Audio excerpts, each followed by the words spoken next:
Alright.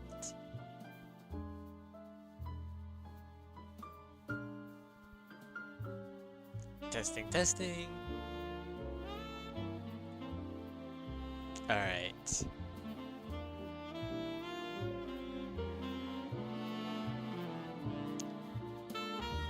Welcome. I'm starting another stream once again. It's been a few weeks.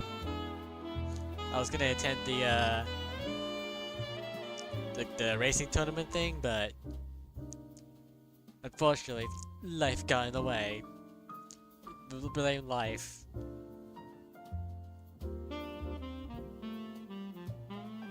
Either way, I'm gonna continue on with the story of Tyrion Cuthbert, attorney of the Arcane. So let me just switch over. Oh yeah, by the way, I got a second screen, finally.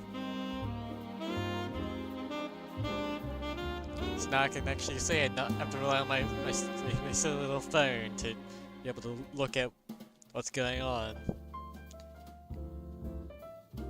You know, be able to read chat easily. So, you know, that's good.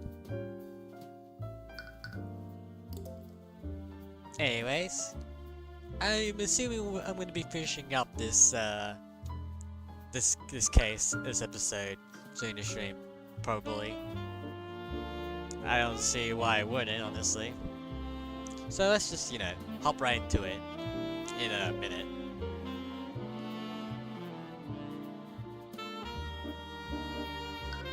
Alright.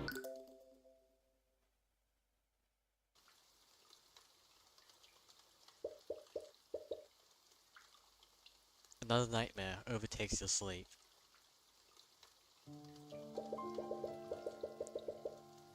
You clutch the note tightly in your hand as you read it. I'm sorry, Tyrion.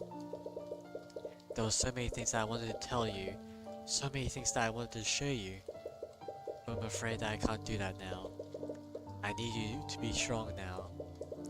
This world is bleak, merciless, and unforgiving. By seeing you, I know how bright the light within you is. Use my eyes. Peer beyond the divine gate as I once did. Use it to reclaim the future. Her eyes? I don't understand. It doesn't matter. All you have to do is stop the execution. If you distract the knights long enough, you can save her and run away. You'll have to abandon your home, but at least she'll still be with you.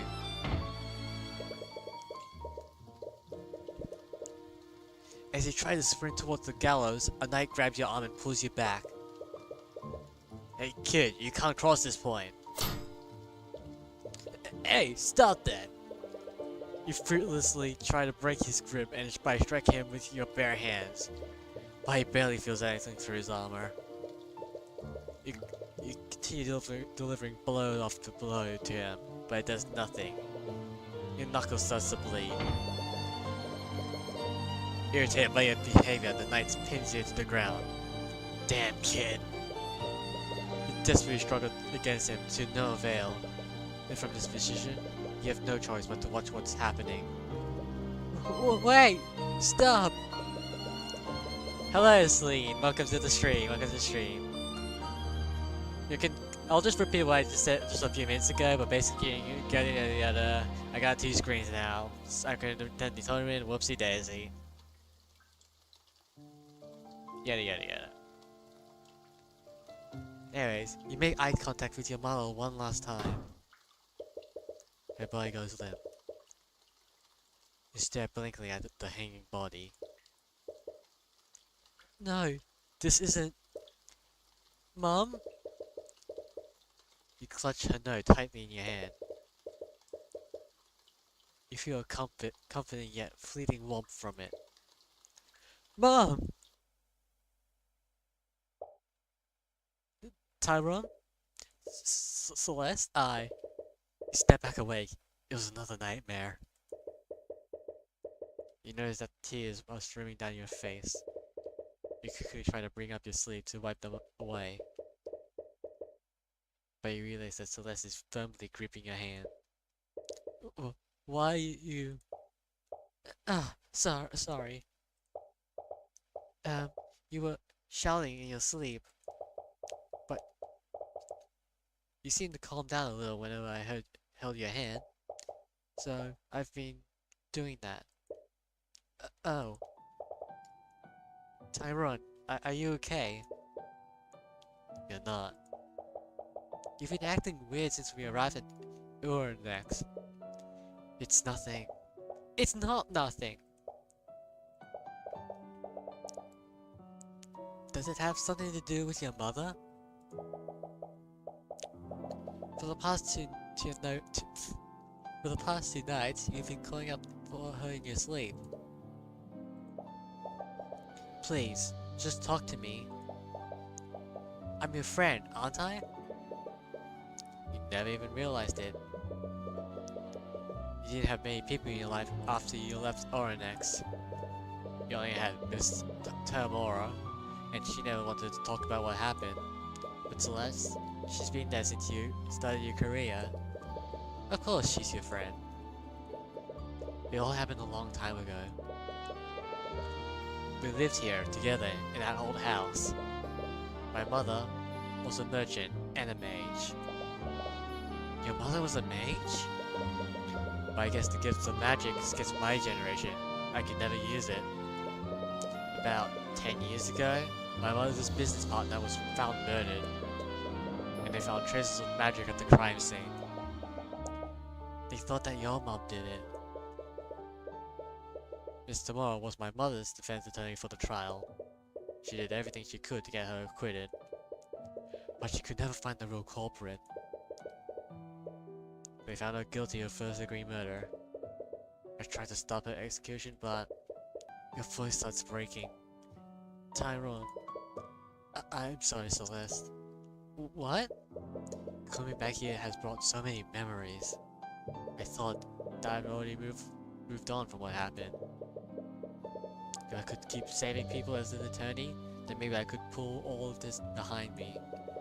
But I'm back in Uranex, and those feelings are still fresh in my mind.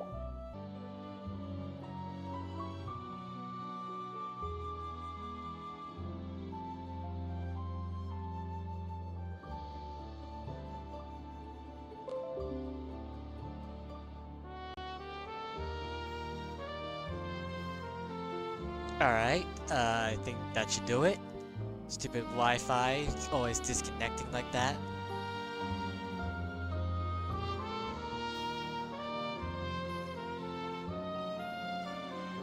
Is it just gonna be far behind or something? I can't tell. Yeah, it looks like it's gonna be far behind. Whoopsie daisy. Yeah, sorry about that. Wi-Fi dropped out for a minute. Yeah, I'm just gonna continue on from what... It looks like it's continuing on anyways. When my dad was murdered, you were there for me. If it weren't for you, I would have still believed that he died hating me. Celeste slowly claps your hand within hers again. It feels warm and comforting. Has this been the warmth you've been feeling for the last few nights? So just let me be here for you. You can feel yourself dozing off. You have to snap yourself back awake. Sorry, the last few days has been a little tiring. It's okay, just focus on falling asleep. I'll stay with you for as long as you need me to.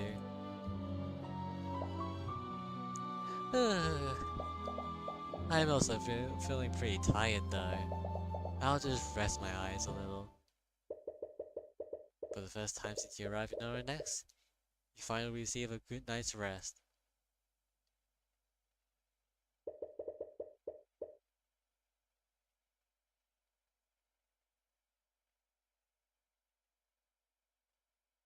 You wake up the next morning feeling, well, are you there? Your hand feel warm.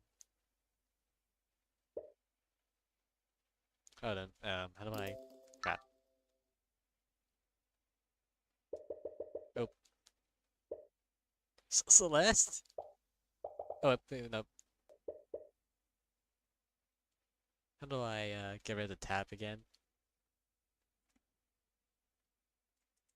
Okay. Well, too late, I guess. It's good out though. She drowsily scans her surrounding.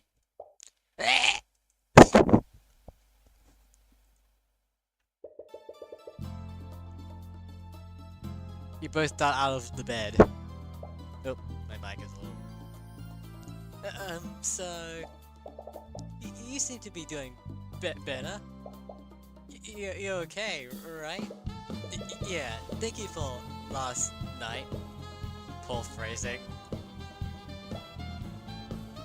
They held hands, you guys.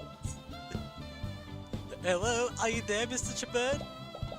What the hell? Your soul nearly jumped out of your body.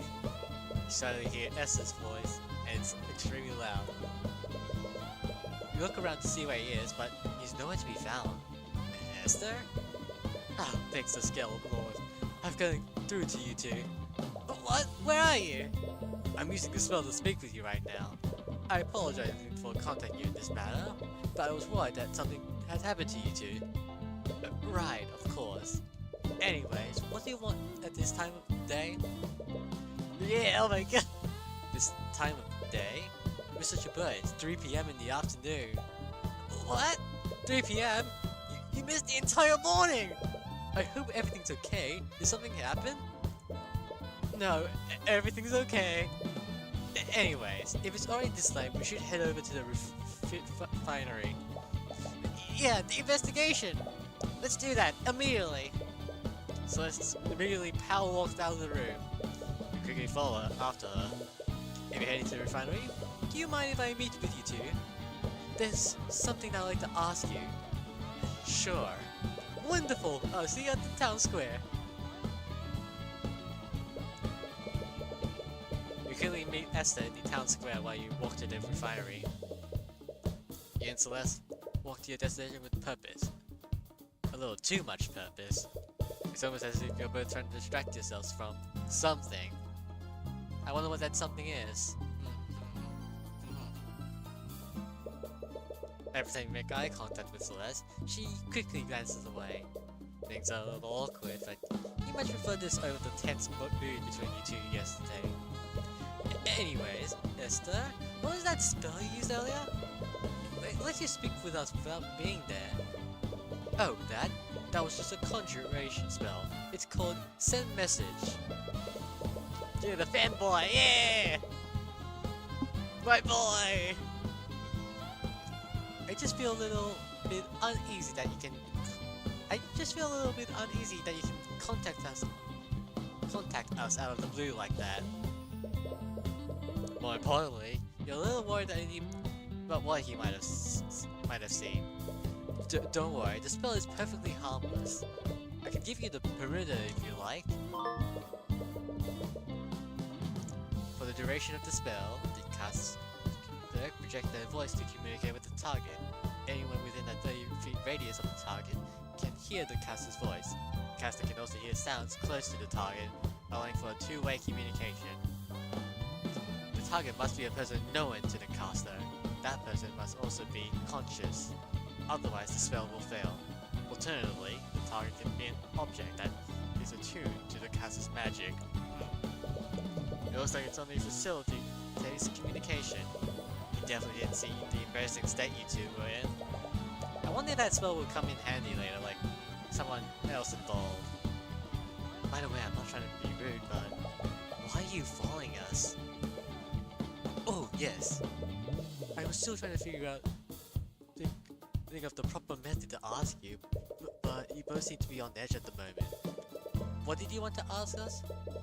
You already told me about the traces of transmutation at the refinery, but the trial yesterday really highlights the significance of that.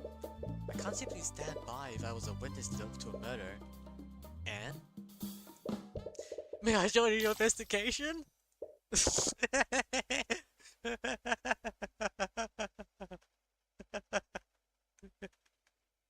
Yes!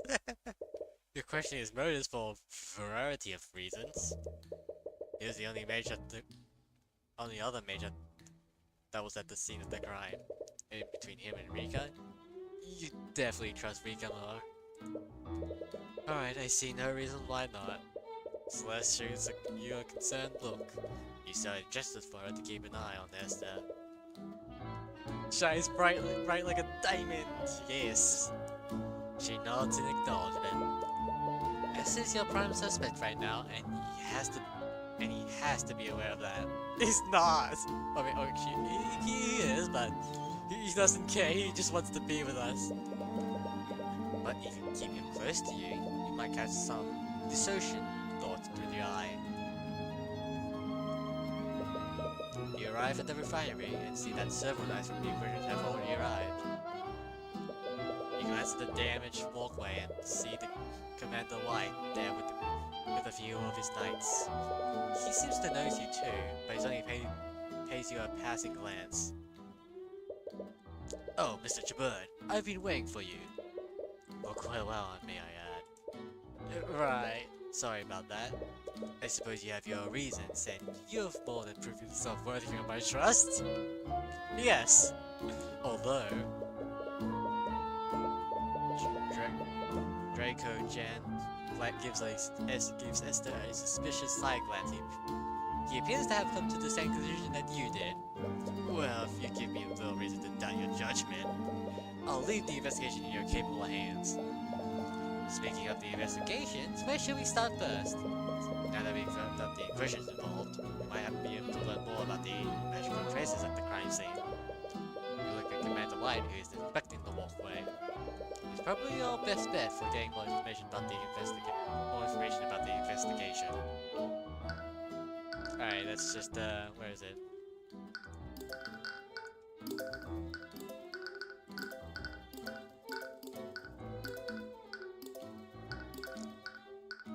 Wait, where's his profile? Where's the profile?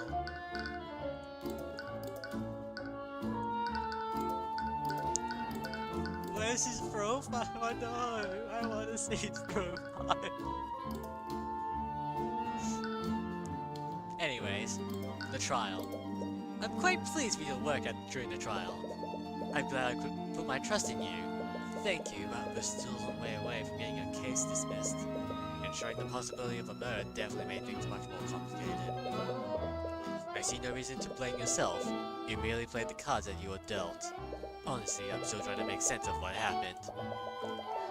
Do you have any idea who the second victim might be? I have no idea. Both of my other employees are accounted for. I doubt it was anyone who worked for me. But then who was it? Huh, okay. To be perfectly honest, I'm a little concerned with how many unauthorized people were there that day. He has a point.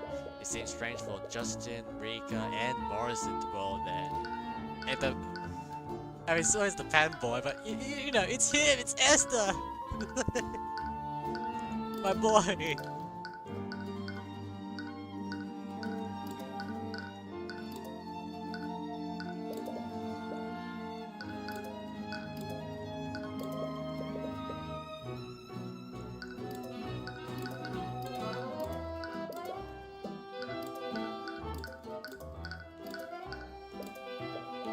Alright, I'm just gonna move on to the, where is it? The walkway. That would make sense. Oh, it's you, and... who's this? Wait, the hell? Commander, Fleeter, what the hell are you two doing with Prince? What? It appears that my cover has been blown, as they say. Did he just say you're the Crown Prince? Yes, my full name is Esther the Wyvernguard. 4. Herald the Throne of Wyvernguard. Oh, alright. So that's what's been going on, this entire time? You're speaking to the heir to the throne and... Don't tell me it's another disconnection going on. Alright, no, it seems to be fine. Looks fine, I guess. And it said weird, stupid Wi-Fi. Why does it drop frames though? What's going on? Why is it poor?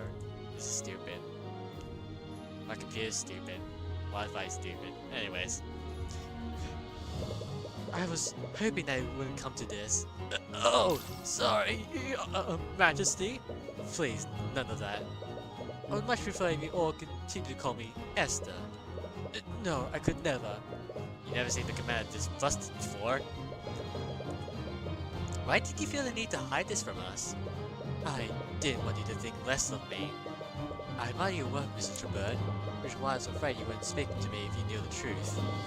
In a way, he was correct to assume that. As a member of the royal family, you represent everything that you and Mrs. Tamora are fighting against. But he does look like a sincere and genuine person. At the very least, you haven't seen anything incriminating through the eyes of Horus. Anyways, this complicates things greatly. S is your prime suspect, but so if you did commit the murder, you would have to implicate a member of the royal family. A nobleman is one thing, but would it even be possible to convict the crown prince? Well, no matter what, you wouldn't stop seeking justice. It doesn't matter who you're facing, be they man, king, or god. And prince aside, you came to talk to the commander about his investigation. Since Esther is accompanying you, he might be more inclined to share details with you. Well, let's interrogate. I'm surprised that the Inquisition is even here. I thought you were all busy investigating Esther's missing ship. Wait, you know about that? The commander glances nervously at Esther. We wanted to put more of our people there. But Lady Stillman insisted that we focus on the Dragogen case. As you should. I would much rather you find justice for Justin Wade. That's far more important than looking for some musty old ship. Right, is this kid for real? Have you discovered anything about the magical traces?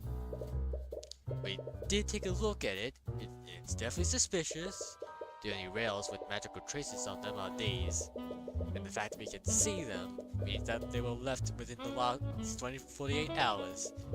It's looking pretty likely that someone used transmutation on these rails that night. Still doesn't make sense though. Why would someone leaking these rails specifically? I have no idea. I'm just as confused as you are. If this is really foul play, then someone knew that Justin or some other person would be in this exact place. A second body. Has the Inquisition found any evidence to prove my theory? You mean about a second person falling into the vat? Sorry kid, but it ain't that simple. The body of that Justin fella sort of dissolved. That's quite gruesome. If another person had fallen in, their body would have dissolved too. But we can only find bone fragments, blood, and a lot of metallic shreds. Have you been able to use divination magic to identify the bone fragments? Yep, the ones we found all belong to Justin Way. No signs of bones from another person. Huh.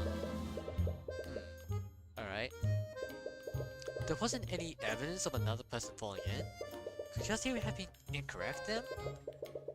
Are you sure that you and Morrison saw a person fall into the vat, Esther? I definitely saw someone fall off of the walkway and break the guardrails. Although, thinking back on it, I didn't recognize who exactly that person was. The harbor master and I were pretty far away, and it wasn't well lit. Did you think the second victim's body just fully dissolved? That might explain why we couldn't find any bone matter from them. No, if my theory is correct, the second victim fell in minutes after Justin fell. It wouldn't make sense if that person's body fully dissolves. It wouldn't make sense that if that person's body fully dissolved before Justin's. But why can't you find any bone matter of the second person? Either way, Dragogen might want to hear about this. That liquid. If the liquid is so volatile,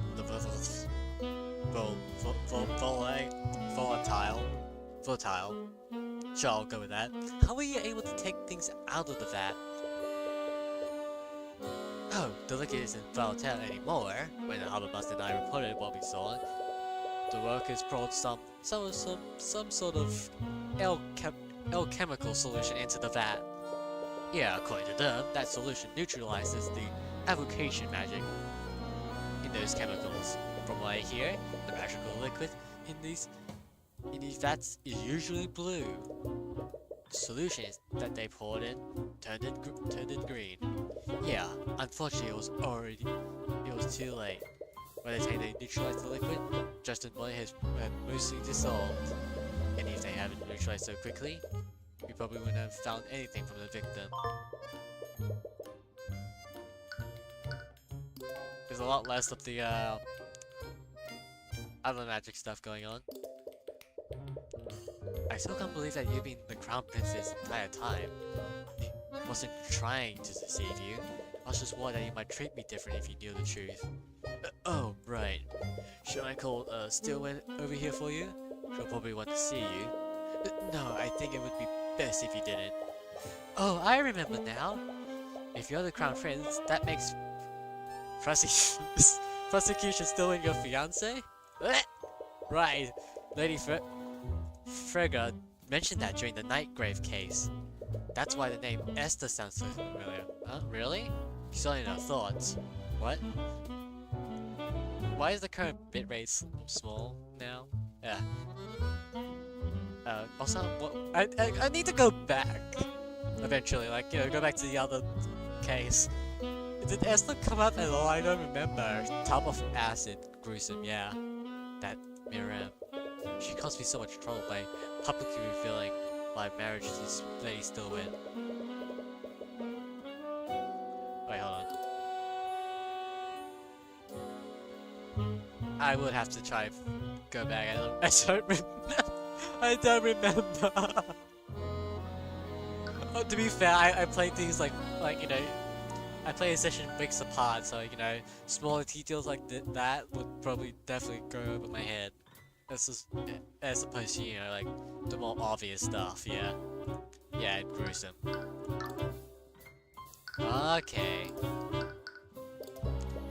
Where is Prosecutor Stillwind anyways? She always investigates these crime scenes herself. She said she wanted to investigate the disappearing ship personally. She seems really hell-bent to find the person responsible. They did attempt to kidnap the prince after all. The crown prince after all. Aw, she must really care about you, Esther. No, I highly doubt that. What? A marriage was arranged by our parents. She has no say in the matter, and I know that she only tolerates me for the good of our kingdom. I'm sure she still cares about you. No, I can tell by the way she behaves around me. Her hand quivers with rage, and she can't even bear to look at me when I speak to her. Damn, I can't believe she even treats the crown prince like that. She may be my fiance, but our marriage is purely political. Oh, she adores me so much because of her name. I guess you Astro Cats have your own share of problems.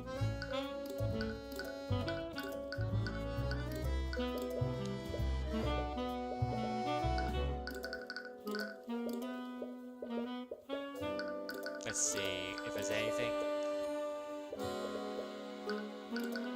Hold on. Yeah, we got his profile! Yeah! 3 rows. 3 rows of profile.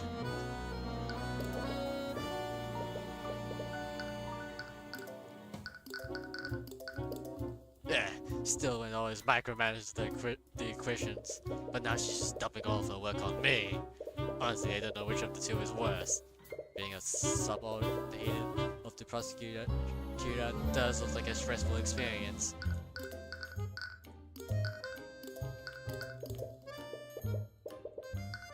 I'm trying to find something. I'm sure there's something else. I heard that the prince was exploring the town alone, but I never imagined he was with you two the entire time. My apologies. I'm aware of how easy the Queen's Guard is about my actions, but I wanted to explore the city without their presence. Actually, they're probably keeping an eye on him from a distance. There's the chance they'll let the prince wander the crowded city alone. They're probably watching him right now.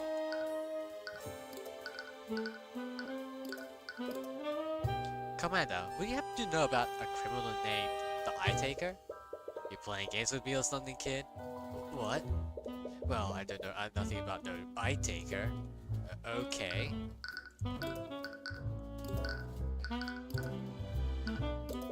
I seen some shit in my day. But falling to a vast of acid? I can't imagine the worst way to go. Yeah, it's disturbing when you think about it. It's all the more reason to get justice for his death. Am I supposed to do something else here? I can't tell at the moment.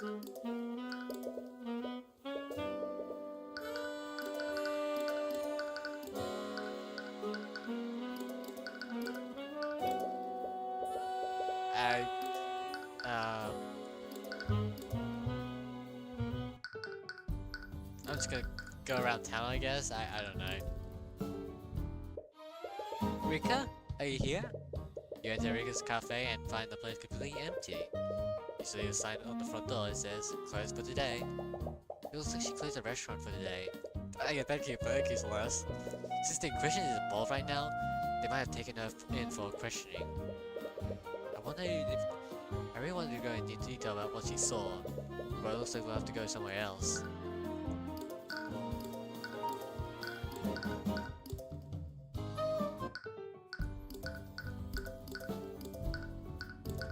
Okay, so nowhere else to go, I guess the walkway. Okay, so I have to present something.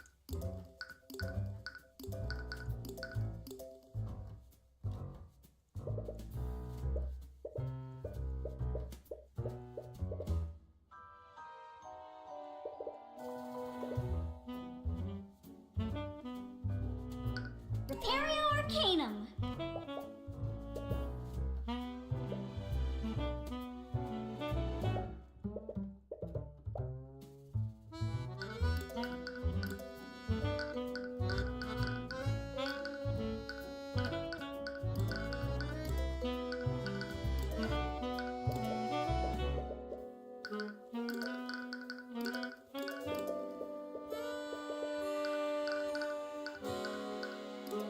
Oh, maybe I'll talk to this guy? I'm trying to figure it out.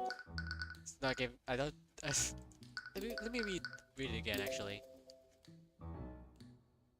Yeah, so much up there. Damn it. Okay, whatever. I guess we're talking to him and doing everything we can. Okay, yeah, maybe the new stuff then? The fast content? Something new? Okay.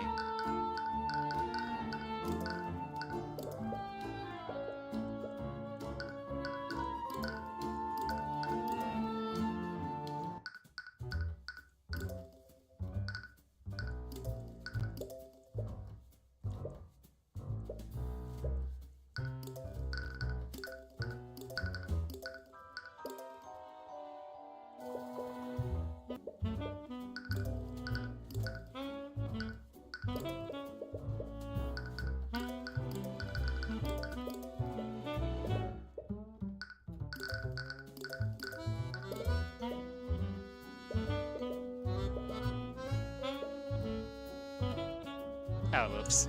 That was the dialogue. That's actually interesting. Don't you only... I never expect to see you here. Don't you only work on homicide cases? Yeah, it's a bit of a long story. I'm doing this as a favor to a friend. I guess connections really are everything in the world of culprits. Okay, that's about it. Stab it, that's about it.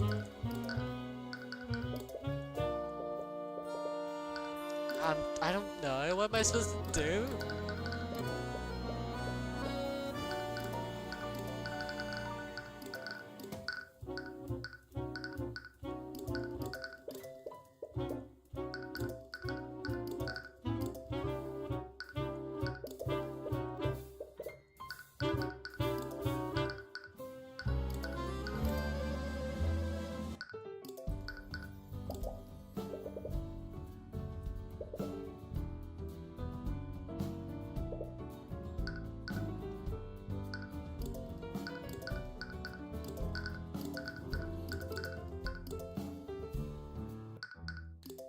Okay. Ah! Are you serious? I spent so long trying to figure out. Nah! I miss P-Brain. Anyways, Drago Jen. We spoke with the Inquisition about what they found in the vat. And could only find... Couldn't I just present it? Okay, sure. They could only find bone matters belonging to Justin. Well, that and several metallic shards. What? That can't be right. I know, I was hoping for some hard evidence to prove my theory. I'll have to find another approach to prove it. No, that's not what I meant. There shouldn't be any soul matter in those vats. Are you talking about the metallic shards? I just assumed those were some kind of magical byproduct. No, the refinery process requires that everything in that vat remains a liquid. Soul matter would absorb the liquid's magical properties and taint the entire batch. So those metallic shards weren't supposed to be there in there. Do you think they came from the broken piece of the railing? Possibly. We would probably want to double check with the commander to make sure. But this is definitely strange. You need to take a moment to think through all this. What our dragon Jen said, there shouldn't have been any solid matter in those vats. We already confirmed that the bone matters they found came from Justin's body, but that leaves another question. Where did those metallic shards come from? Sabotage. The vat?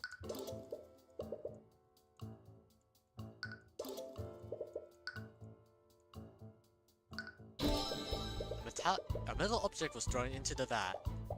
Yeah, I guess that makes sense. Whatever that object was, it was probably dissolved into the shards that Orion found. That's the thing though. What should the magical liquid have done to the object? The magical liquid is... The vat was extremely volatile. It was destructive enough to reduce an entire human... Oh, excuse me. An entire human body to shards of bones.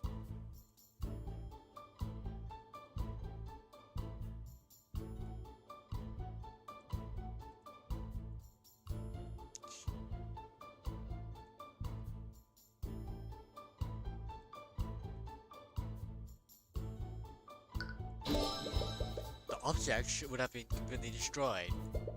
We shouldn't have found any metal shards in the first place. Right, but we did find them. How do you explain that? Why wasn't the metal object fully destroyed? That night, something happened. Something happened that prevented the metal object from being fully destroyed.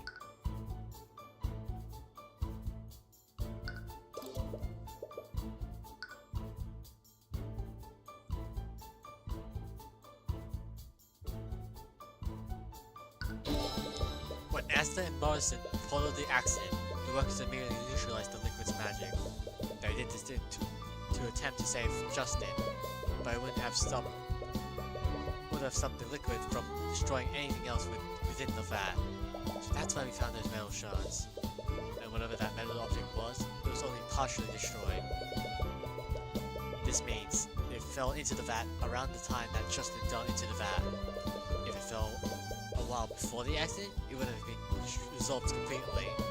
And if it fell after the accident, it wouldn't have been dissolved at all. Furthermore, whatever that object was probably as large as Justin. Huh.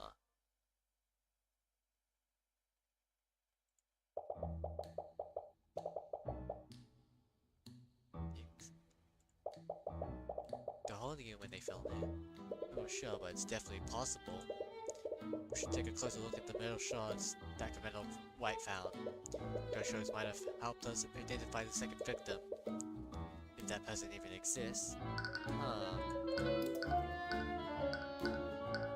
Oh, no.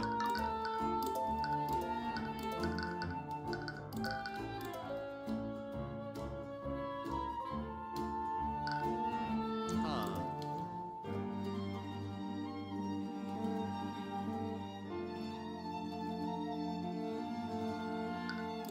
Who has conjuration?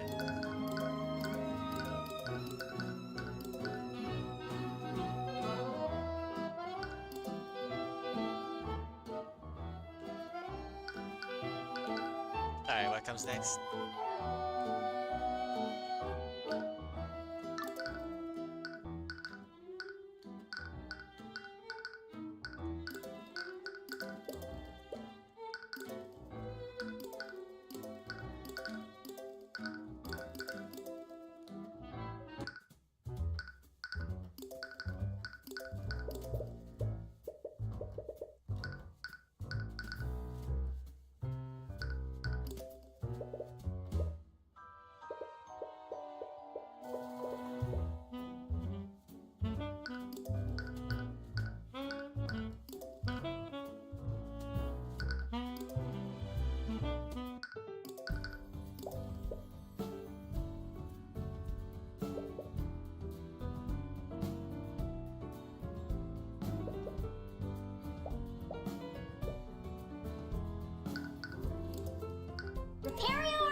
Repario Arcanum.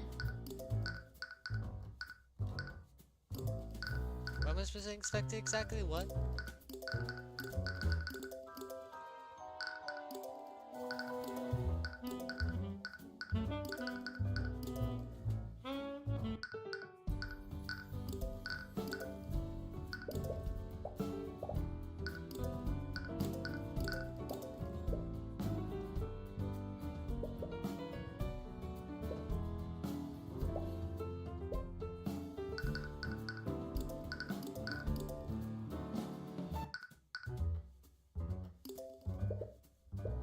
Nah, damn it. Okay. I'm trying to figure it. Alright,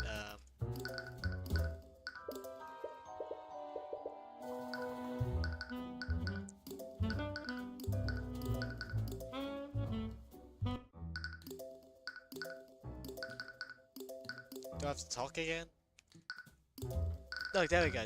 Metal shards. Commander White, you mentioned that you found several metallic shards in the vat. Do you mind if we take a look at them? Sure, just don't get any bright ideas about taking anything. You also want to avoid touching them with your bare hands.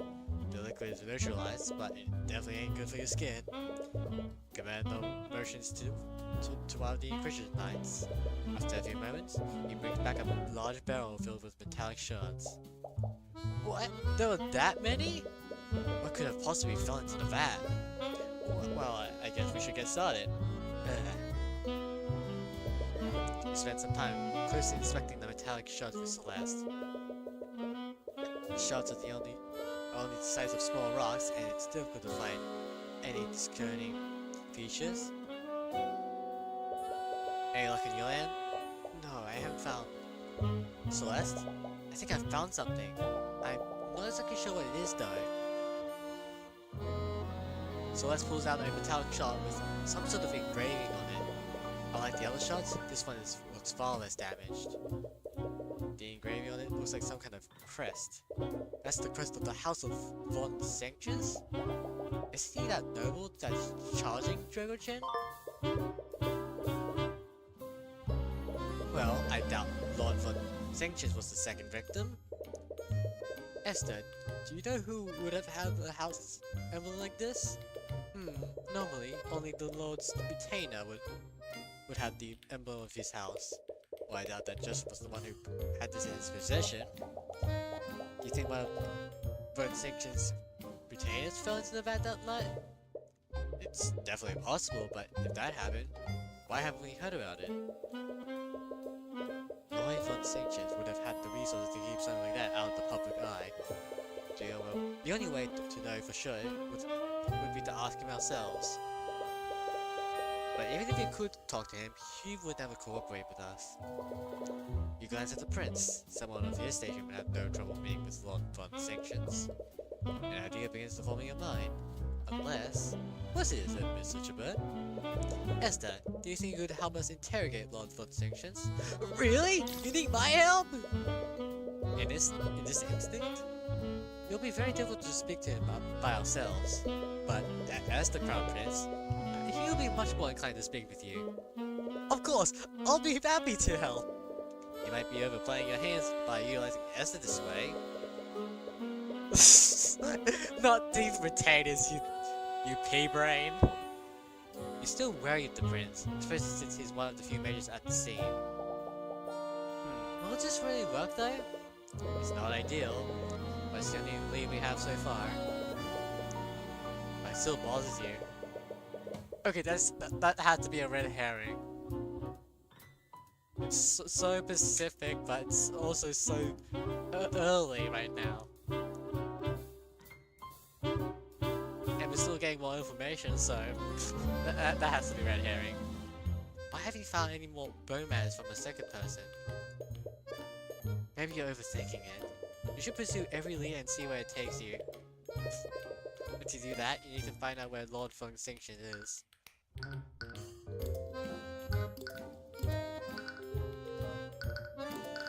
I wonder where he is. So this is Von Sanctions' house. It would be more appropriate to call this building a palace rather than a house. What's with that smell? As you head further into the manor, you're hit with a very pungent and sour odor. It almost burns the interior of your nostrils every time you inhale. Well, we're here. You don't see anyone around. Looks like well, Sanctus is not home at the moment. Perhaps we should try looking somewhere else.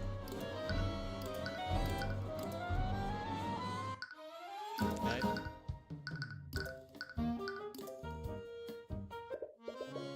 We mustn't let idealistic notions throw our nation into chaos.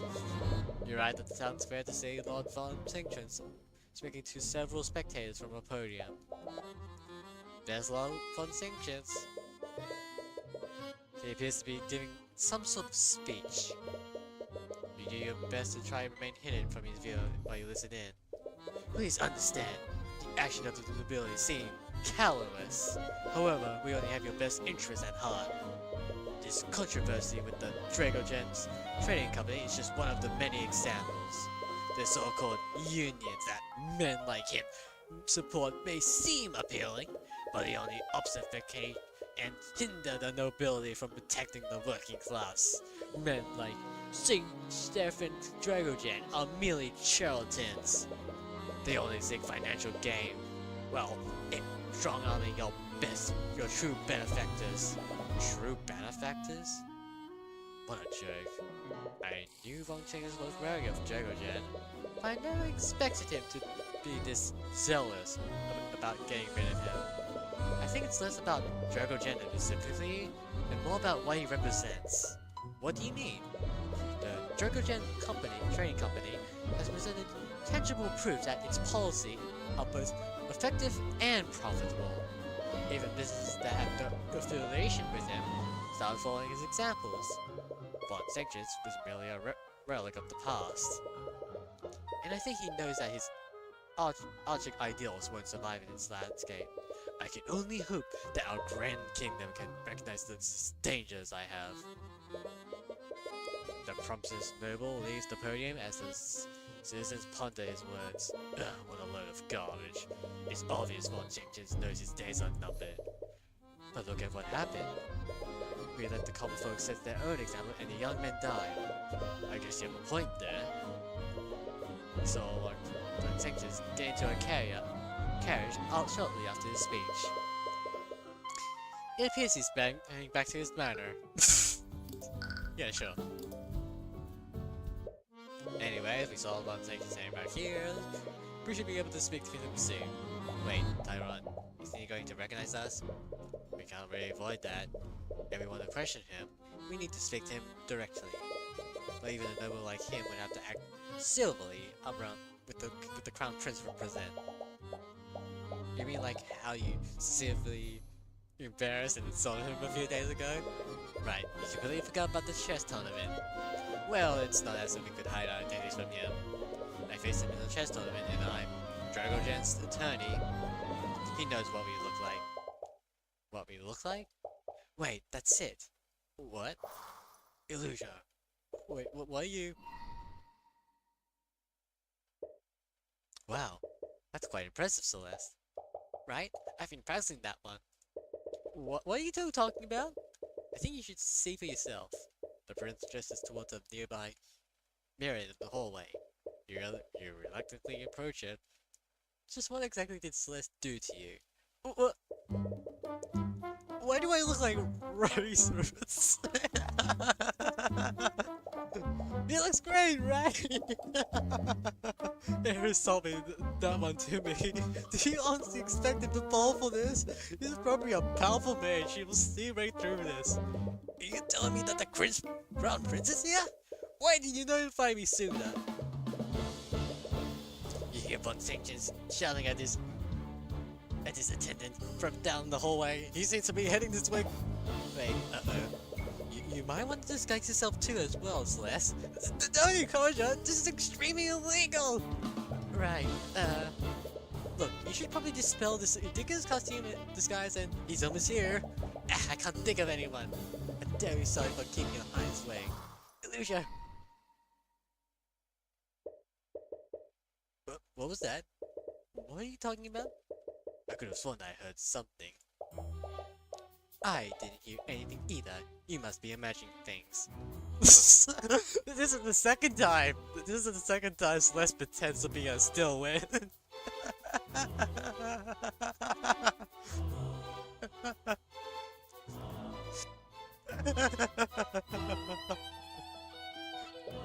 Scale World help us. Of all the people she could have chosen. At least she's able to mimic her voice well enough. Oh, Lady Stillwind, I was expecting you until much later. Well, I do not answer to you. I should do as I shall please. Yes, I suppose you do. You have a habit of doing that. Surprisingly, it doesn't seem like you've seen through your disguises. He must have had other things on his mind if his guard is down like this. Anyways, Lord Von Sanctions, pardon the abrupt intrusions. I came to pay my respects. I honored by your majesty's presence.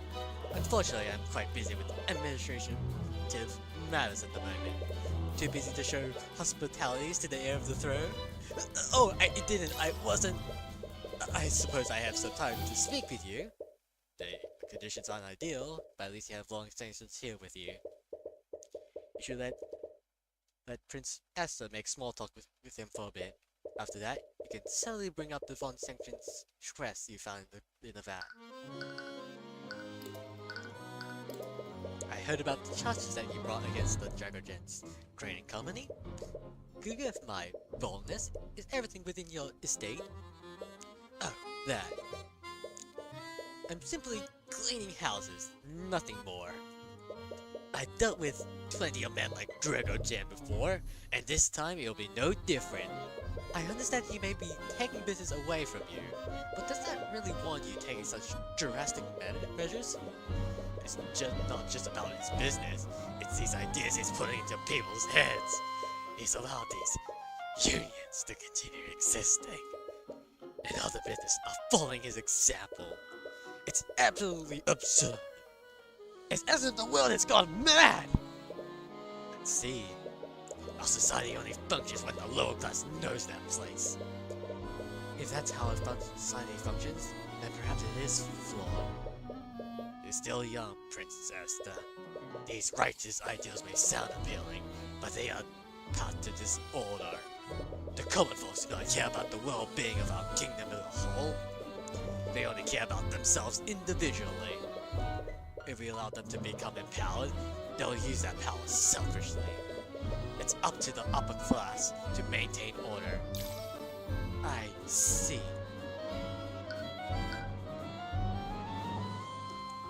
I'm thinking it's definitely like a red herring. Somehow, two ways. Alright.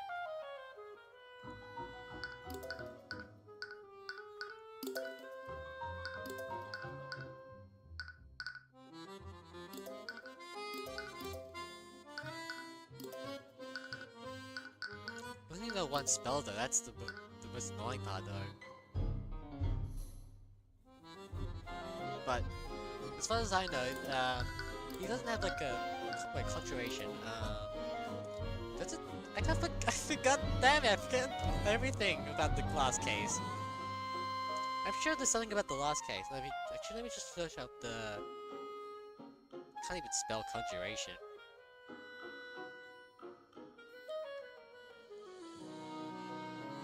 I forgot, does it allow like...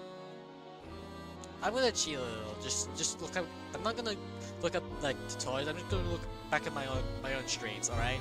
Nothing more. You know, and it's not, I promise it's not going to be too much. Just a quick look at the... I'm sure I did it somewhere.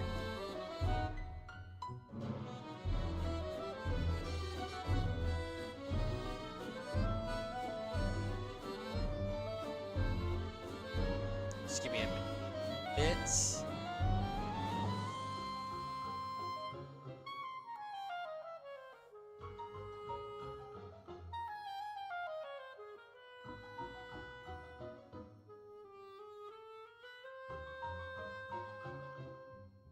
I'm sure there's something.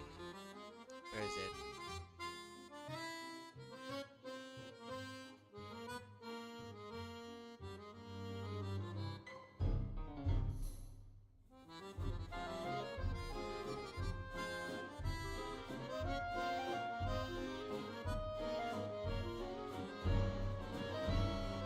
It's only one spell, and I'm stressing over it. Why did I block up the screen? I just realized I blocked up the screen with my own no! I got it myself like this. My own fault.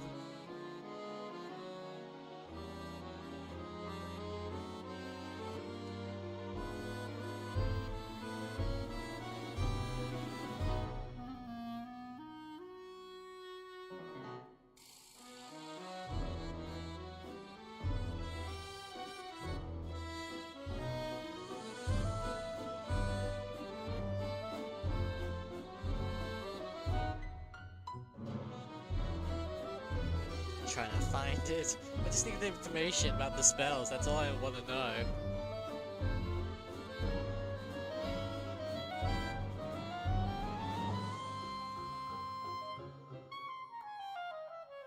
Can't find it. Yeah, whatever. I'm just hoping I'm... Alright, whatever. I don't think it's this guy at all. By the way, I'm surprised that you're representing Blonde for the Sanctions while they still win. Oh, right. What is he doing? It's already hard enough to maintain this ruse. I knew you recently became a prosecutor, but I never imagined that you represent a noble. Don't get ahead of yourself, Esther. What does that even mean? Let's not be cool that you still win. If you must know, Your Majesty, how Stillwin and I came to an arrangement. The fair lady is so keen on wasting her time on civil work.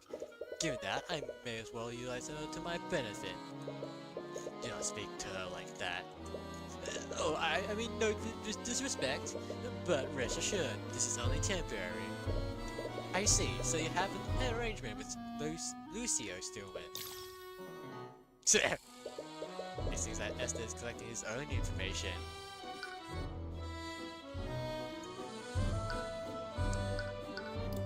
Is he like a secret ally or something? I couldn't find any information on the live stream, by the way. My own chat blocked the screens that I needed the most. For future references, I guess I do have like a way to countermeasure that now. Like look at how it's arranged. I guess it's not perfect, but you know, it's an improvement. I'll get a PNG up there soon. You know, like of my character speaking. I guess. By the way, Lord von Sanctions, have you attendees gone missing lately? That's an oddly specific question, but no, all of my attendants are accounted for. You don't see any dissociative thoughts from the eye, but he could be unconsciously shielding himself from it. I must ask, why are you asking such a question? You see, I actually found this kind of trinket while walking around the city. It had the crest of the House von Sanctions on it. I was worried that someone unsavory might have happened to one of your people. Ah, I see. I suppose you must be on edge about what happened to your ship. However, items with the Lord Sanctions crest are quite common nowadays. Really? The items that you found must have been a product by Von Sanctions Industries. An item produced by Von Sanctions Industries? Okay. Now we get... Okay, that's interesting. So we're just dealing with a third party that we haven't even met yet. Not gonna lie, that sounds kind of lame. Anyways, so the Von Sanctions crest is on some of the items produced by your company, not just some of the items. Okay, I don't. Yeah, okay. I'm starting to ease up now. Not gonna lie.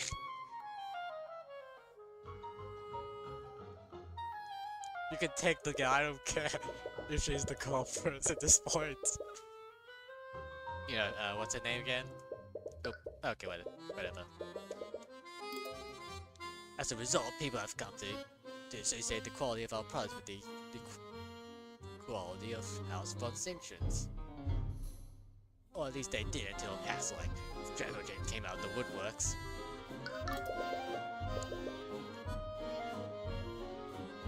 So in other words, it's just branding. What type of product does Von Sanctions Industries produce? We used to produce magical accessories for mages, but now we produce all manners of products. As the head of of commerce in our kingdom, we diversitize our holdings. Oh. That means that the mail shop could have come from anywhere. It seems this line of questioning led to a dead end. Damn it, is it really possible to identify where that shot came from? Do you sell your products to the Dragojan's trading company? Yes, of course I do. Despite my misgiving of with Dragojans, it would be foolish of me if I didn't do business with him. At least there are Von Sanction's products in the Arcane refinery. You call Von Sanction's Industries after all? That's true, the mail shots could have been from some sort of industrial tool. Just what are you implying, Lady Stillwin? A twinkle of nervousness to the eye? Does he know something? Why do we get defensive of a question like that? Was there a Von Sanction's product in the refinery in the night of the murder? She misspoke and said murder instead of accident. And that is a revoking a reaction. Answer the question, Vaughn. Celeste attempts to loud slam the tip of her cane on the ground, only to realize that her cane isn't actually real. The pain. Okay. Lady Stillwin, are you okay? Right. Okay, Celeste immediately regains her balance and tries to act as if nothing happened. I'm not paying for that. That Lord Von Sanctions just completely loses his composure and recoils at the sight of the broken face. Construct, I require your assistance. Acknowledged. In response to Von Sanctions' call, an Arcane Construct walks from a nearby closet. Construct, clean up this mess at once. He seems very disturbed by the mess. Is he some sort of clean freak?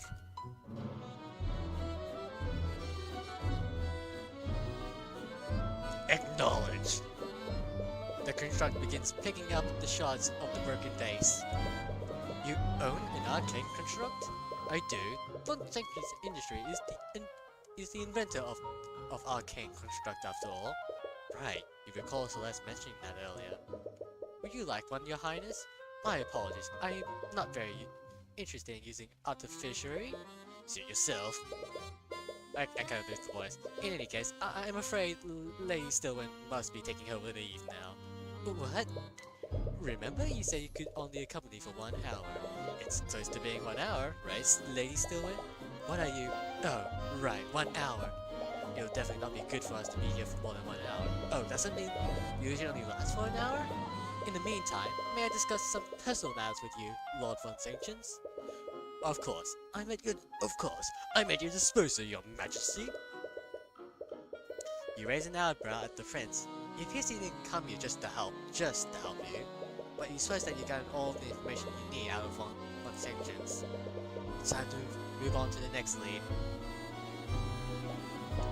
That was embarrassing. Yeah, that was a bit too close for comfort. Well, at least no one saw through our disguises.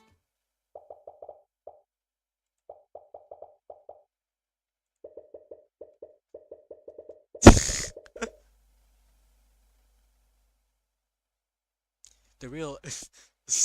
Okay. Are you an attendant here? Please notify Lord Von Sanctions that I... The real Stillwin walks through the front door of the manor just as you are about to exit. She immediately stops in her track upon meeting her doppelganger. Real. Upon with one spell, Stillwin dispels the illusion over you and Celeste. Upon saying who you really are, she immediately lets out an irritated sigh. Is impersonating the Stillwin some kind of hobby to you, Miss McCoy? She looks really angry this time. No, there's a really good reason for us doing this. Let me guess, you wanted to interrogate Von Sanctions without him knowing who you really were. No. Lying your name is one thing, but impersonating a noble using magic is a serious crime. Tyrion? Help please? Are you seriously gonna have to defend her in court again? She has a long lost to win.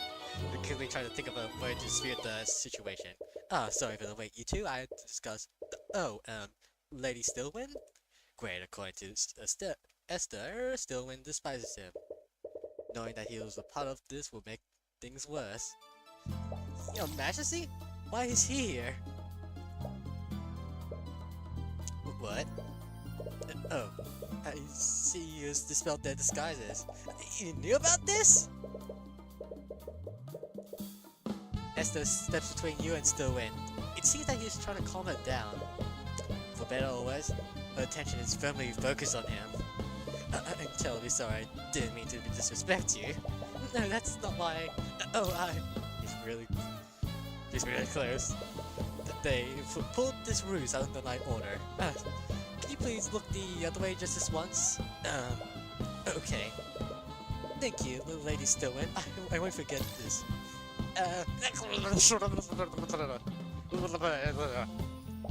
I need to go. Well, that was certainly something. I'm sorry you two had to see that. What? It's as I said before. She absolutely detests.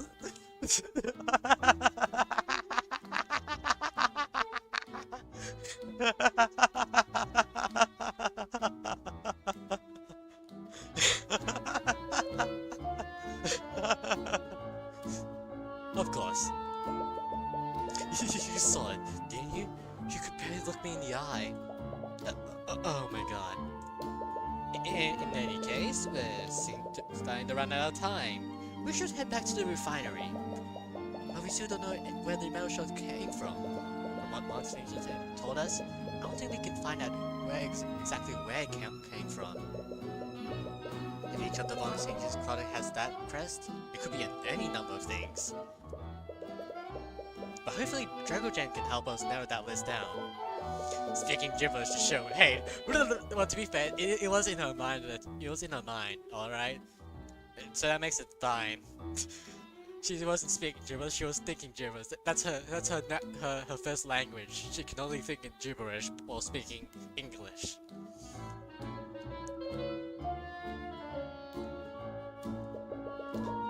You just hope he can provide you with some kind of lead.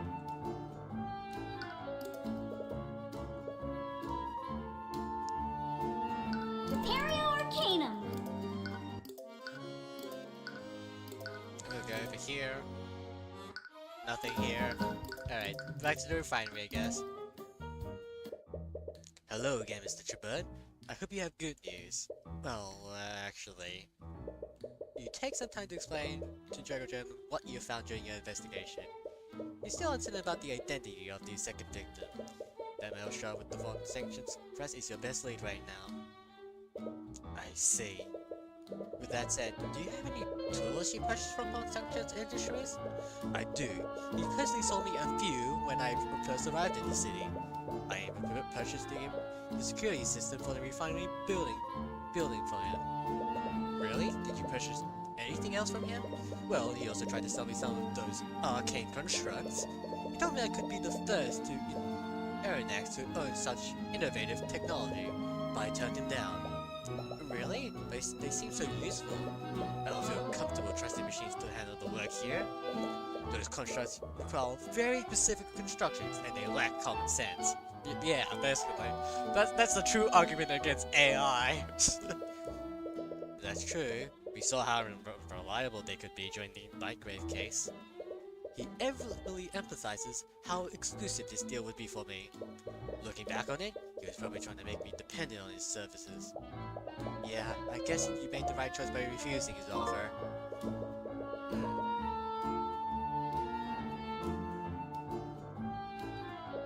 Anyways, have any of the tools from long stages been reported missing?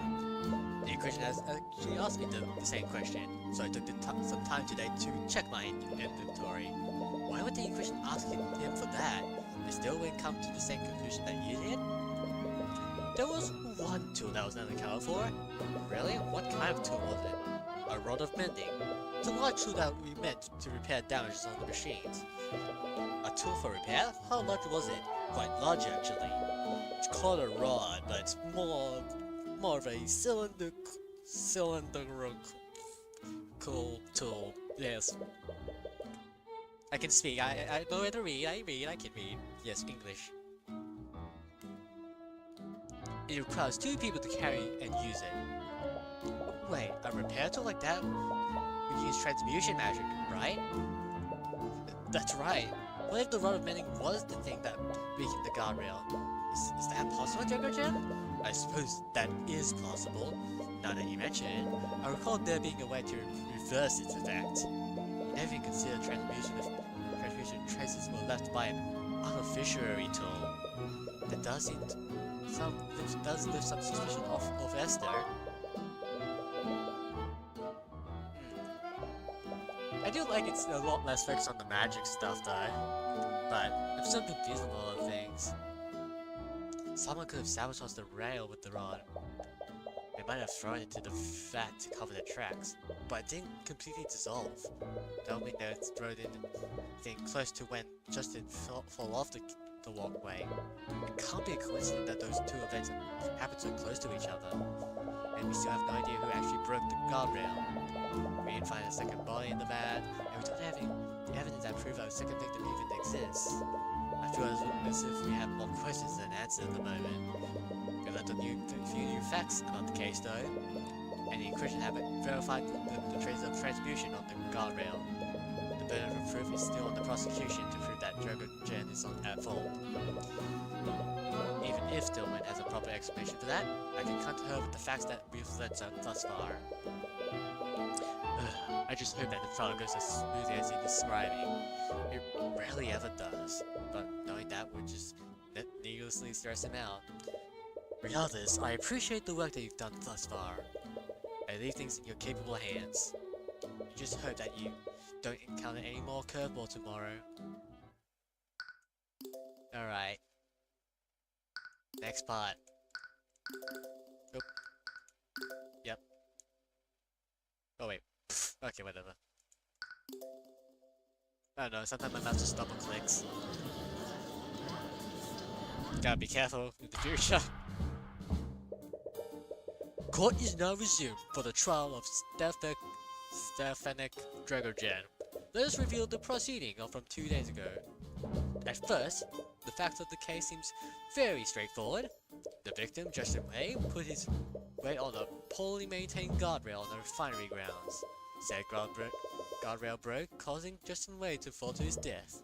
However, the defense presents a shocking piece of evidence in the previous proceedings. Traces of transmutation magic were found on that same broken guardrail. This new evidence implied that sabotage, if not outright foul play, played a part in the death of the victim. The evidence is also accompanied by conflicting testimonies from witnesses. All of these elements have thrown quite some doubt on the validity of the prosecution's case. Yes, however, the prosecution maintains that the Dragogen's trading company is at fault for Justin Way's death. Even though someone may have sabotaged the guardrails, the prosecution acknowledges that sabotage may have occurred at the scene of the accident. However, we also believe that several factors in this case that the court is overlooking. Excuse me a second, I'm just gonna... Ugh, my breath is a little heavy.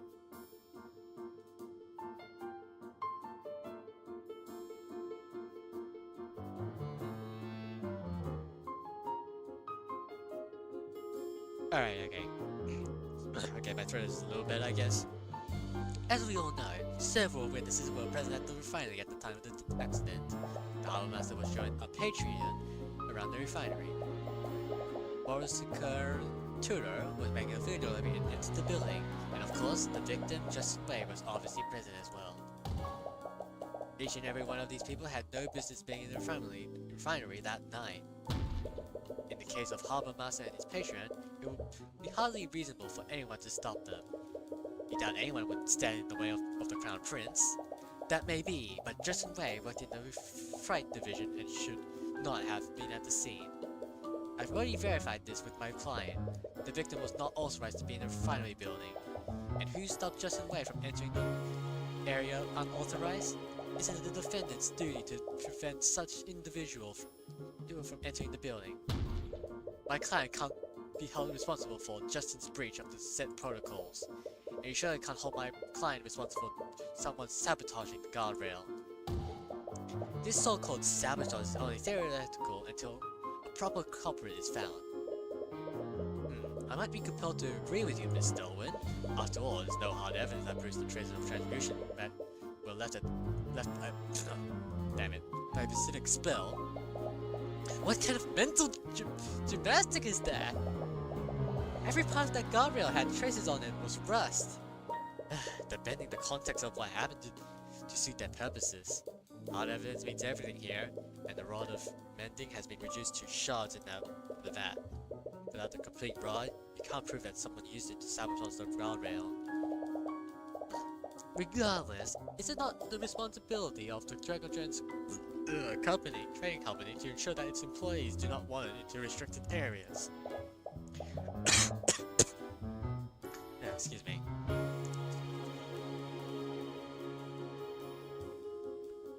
Okay, blaming a potential saboteur puts the cart before the horses. It does not stop with Justin Wade either. Why was Mozoka Tudor able to enter the building? She does not even work in the refinery, yet she was able to waltz into the building without any trouble. Actually, Stillwin does have a point about Rika. Shouldn't something have stopped her from entering that area? You doubt that Dragogen would show that kind of negligence? If that's true, I believe that we should hear from Miss Tudor directly. Let's see how easily she gained access to the refinery from the day of the accident. We have already anticipated that.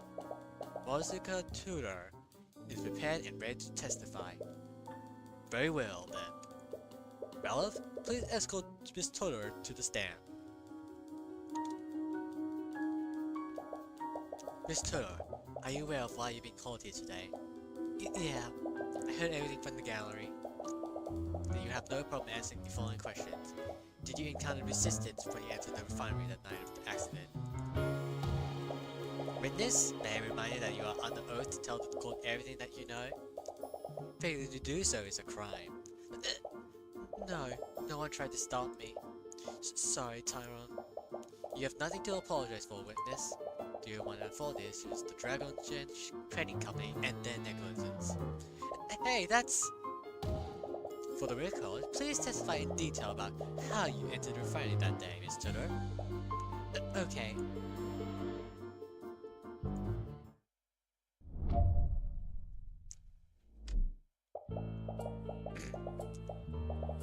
That day, I was looking for Justin in the frig area, but I couldn't find him.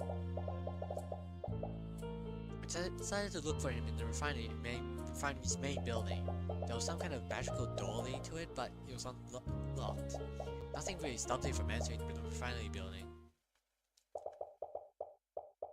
As the court can clearly see, there were no safeguards preventing the witness from entering that restricted area. The witness clearly stated there was a magical door leading into the building. There was obviously some sort of security door powered by artificially, which was still unlocked and effectively useless. Damn it, there must be a way to prove that the unlocked door wasn't Dragon's fault. Mr. Chabud, you may begin your cross-examination. Cross-examination.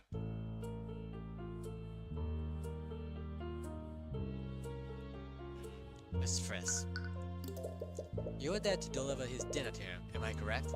Yeah, he was usually in the frig area around that time. I was surprised when I didn't see him there. I was a little worried, so...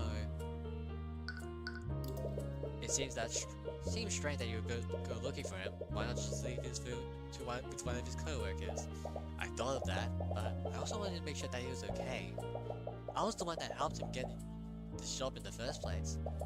It wouldn't look good if he left in the middle of his shift. How did you enter the refining building, Miss Tudor? There was like there, but it was unlocked. By a magical door, do you mean that it was a door powered by artificially? Yeah, I have a door like it in my restaurant too. But this one looked a lot more complex. Why would you or Dragogen need magical doors anyways? The one in my cafe magically locks the shop when I close it for the day. I guess the door to the refinery was for the same thing. But that means that there was a mechanism to keep out unauthorized personnel, which was effectively useless. The witness entered the refinery and encountered zero resistance.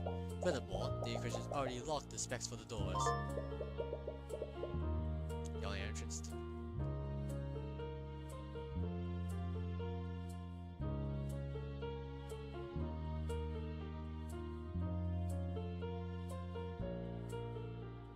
Okay, the only entrance to the running building is a door with an artificially lock, but the magical keys can be used to unlock the door for 5 seconds. After these 5 seconds, the door lock automatically closes the door and engages the lock. The lock can only be disabled by static Dragogen.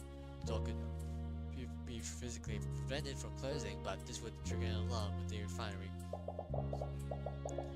Do you use a key to unlock the door, Miss Toro? No, I didn't. As you can see from this report, Stephanie Dragogen was the only person capable of disabling the lock. I guess Mr. Dragogen kept the door unlocked during work hours? This means that it's entirely Dragogen's fault that the victim gained access to the building in the first place. Wait, that's not what I meant to... But that is what you implied. Unless you can prove that another person disabled that door. You can't refute that statement, yet. But you might be able to work with this new information. Regardless, please add that last statement to your testimony, witness. Alright. Mr. Chabert must have disabled the lock, no one else could have disabled it. It's quite a leap in logic. The specs of the door can only be disabled by... Sorry, I can't think of any other reason why it would be disabled. I mean, I get it. Sometimes I forget the keys to my shop. It becomes a real headache when I get locked out.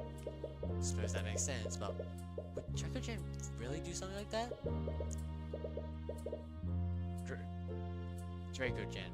Anyway, whatever. The lock is designed to be disabled only by Dragogen. But perhaps someone did something to bypass that.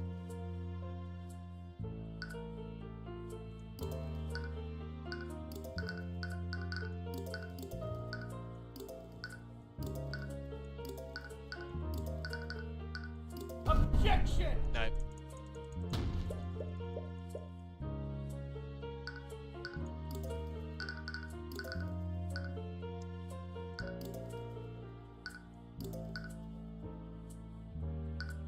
Objection!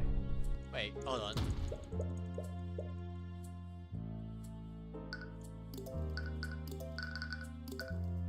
Objection!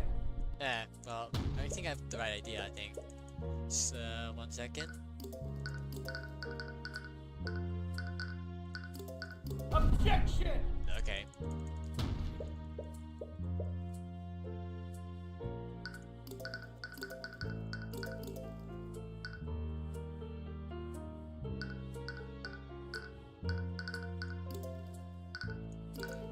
What is it?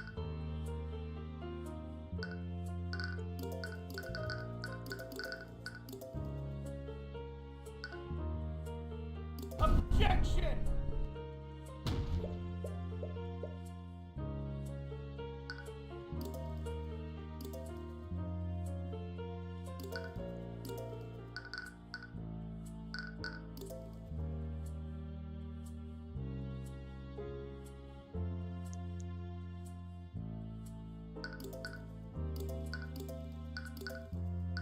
Objection! Okay, no, I have no idea.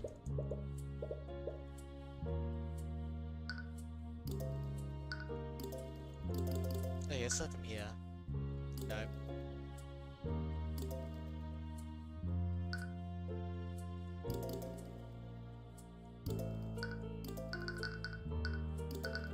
Objection!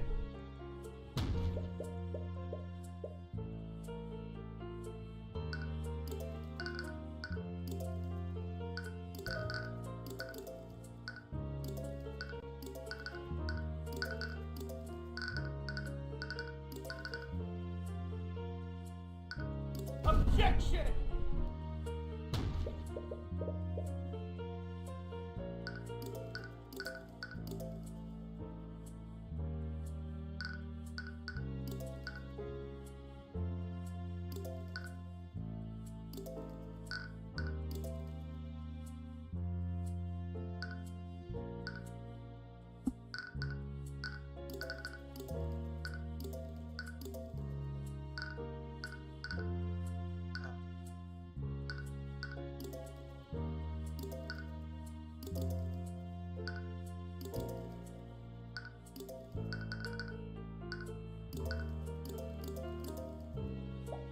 Ricky didn't even realize that she entered a restricted area, but the fact that she was able to enter it so easily is definitely strange.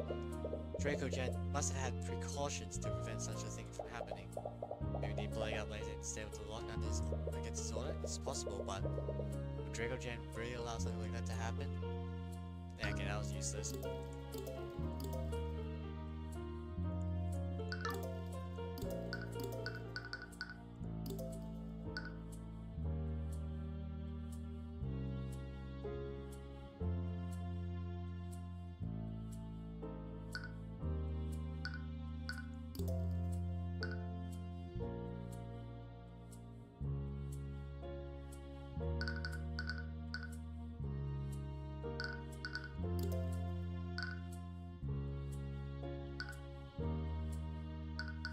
Objection! I'm trying to think.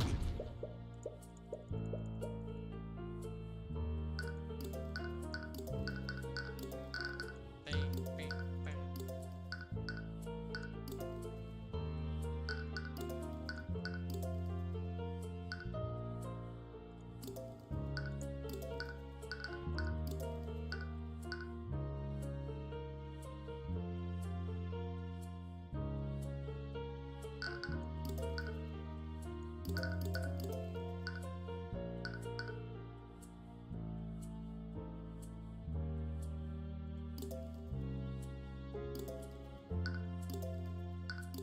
Objection!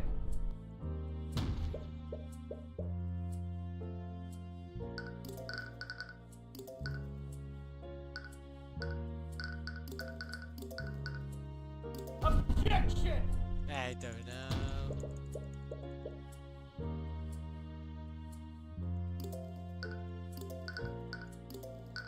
Objection!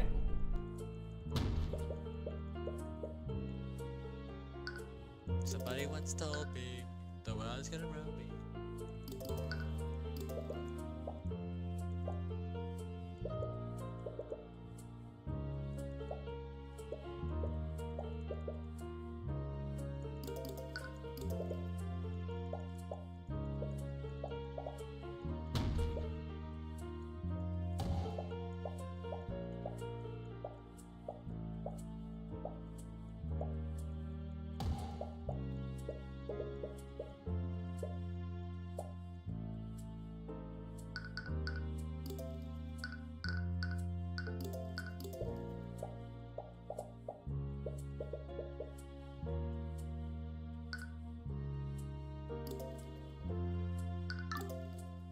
What did he do?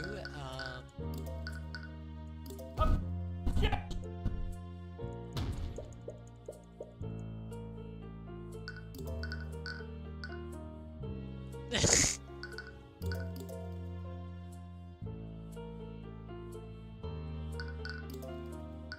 Objection! I'm just trying to do everything at this point. It has to be this one, I'm pretty sure.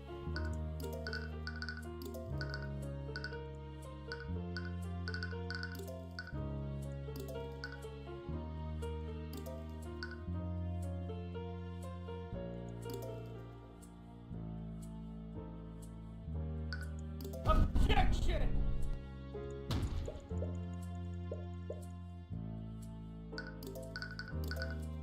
Objection!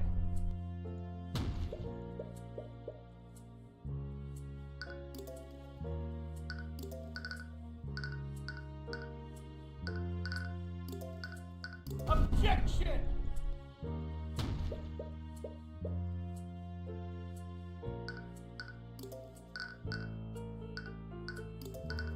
Objection! I have no idea.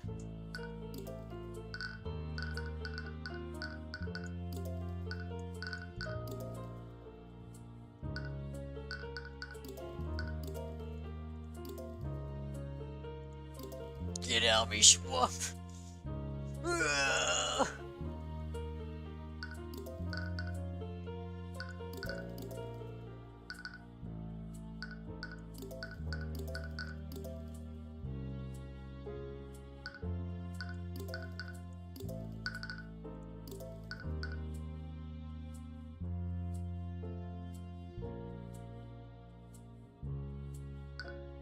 Objection!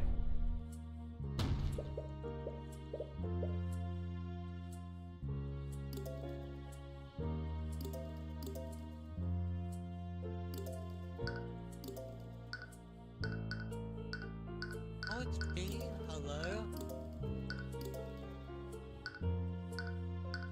Objection!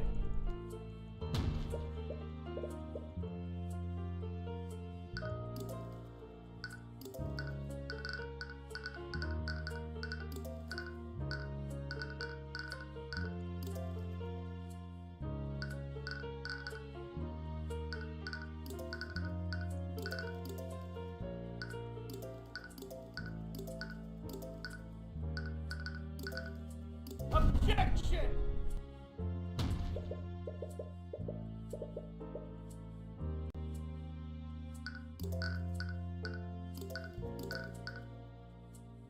Objection! Okay, what am I missing? What am I This is new information, damn it!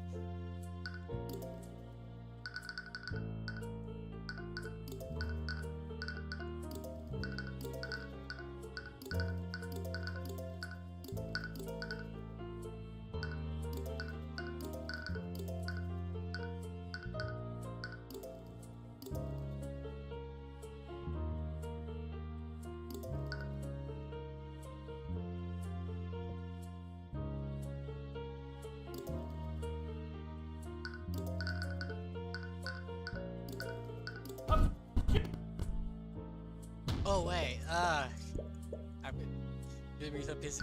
If I'm right about this. Imagine hearing someone scream already. Imagine someone screaming objection in confident it does nothing. Is it okay? Objection! Okay, no. Damn it.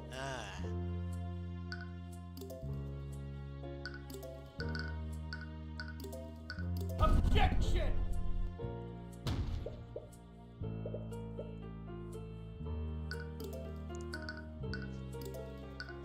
Objection! Wait, what?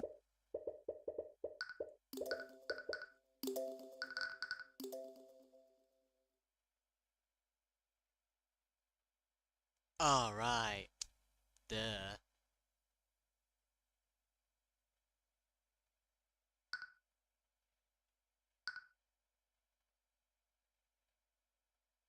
Okay, when this stream is over, I'm gonna cut all of that out, right? You will not know about this. Don't you dare try to clip this video. You know, download the video as soon as possible and re-upload it. And mock me for not being able to figure out the most simplest solution just by reading descriptions. Okay. Mr. Wynn, you claim that my client expressed negligence by disabling the doors. This is the reason why the security door was unlocked and why the current witness was able to enter the building. That's correct. Your client negligence allows unauthorized people like Justin Wade to gain access to the building. And regardless of any sabotage, Justin Wade dies because he was in said unauthorized area. And what if I told you that another person may have disabled the doors? Not because of laziness, but for more nefarious purposes. What are you talking about? If you recall, the witness entered the refinery building and spotted Justin Wade afterwards. This means that Justin Wade entered the building before her. So that begs the question, how did Justin Wade enter the building? The answer is obvious. He entered the same way the witness did, through the unlocked door. Not quite, Mr. Wynn. Since this trial began, we still haven't answered why Justin Wade entered the refinery building in the first place. He entered the refinery building with the intent of robbing my client's personal safe. I already told you, Tyrion. He would never do something like that. You feel a little guilty about insulting a dead man's name like this, but it's the only possibility that makes sense. I'm sorry, Rika, but there are things about Justin that even you didn't know about. The truth is that he was deeply in debt to a crime lord named the Eye Taker, and he was extremely desperate to wipe that debt as soon as he could. Crime lord? I won't ask you how you came across this information, Mr. Cuthbert, but what does this have to do with the disabled magical lock? Mr. Wynn, Justin owned a set of tools that he used for picking mundane and magical locks. safe that he was planning to lock was located in my client's office within the refinery building. I have witnesses who saw Justin retrieve those items shortly before the night of the accident. He clearly had a plan to disable any locks that stood between him and that safe. That means that it's entirely possible Justin disabled the locked-in refinery door illegally. We're not actually gonna bring them in, are we? Yeah, I'm kind of bluffing right now. Yeah, basically it's Solomon over. Before the Solomon him, Tyrion, he says as if it absolves any guilt. Hold on a minute, you can't just accuse him like that when he can't defend himself. I'm sorry, Mika, but he's the Lincoln friend who told me about his plan. He didn't want to rob Draco Gen, but he needed a goal to wipe away his debt. If Justin wasn't the one that disabled the lock, that would ultimately leave Draco Gen. But there has to be an explanation why neither of them is guilty. She definitely believes in Justin, but a scenario where both Justin and Draco Gen are innocent is too optimistic, if not impossible. It's not as if you're entirely certain of what happened that day either. Alright, Rika. You knew Justin better than I did. Let's assume that you're correct. Neither Justin nor Draco Gen disabled the lock that day. How did either of you enter the refinery then? Well, someone must have disabled it before then. Wait, let me think through this.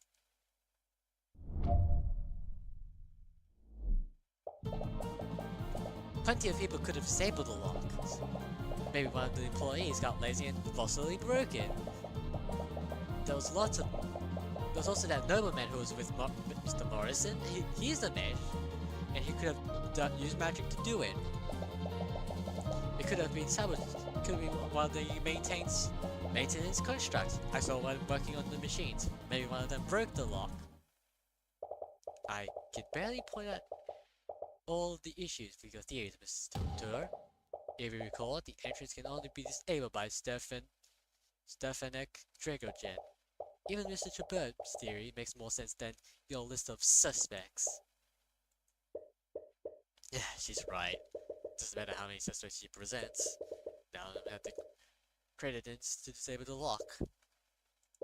So why do you feel like there's something else wrong with her testimony? The defense would still like to exercise the right to cross-examine the witness. What a waste of time. While the court agrees with it, however, I will not allow the defense to waste the court's time. If nothing substantial is gained from your cross-examination, I will not hesitate to end it early. Understood, Your Honor.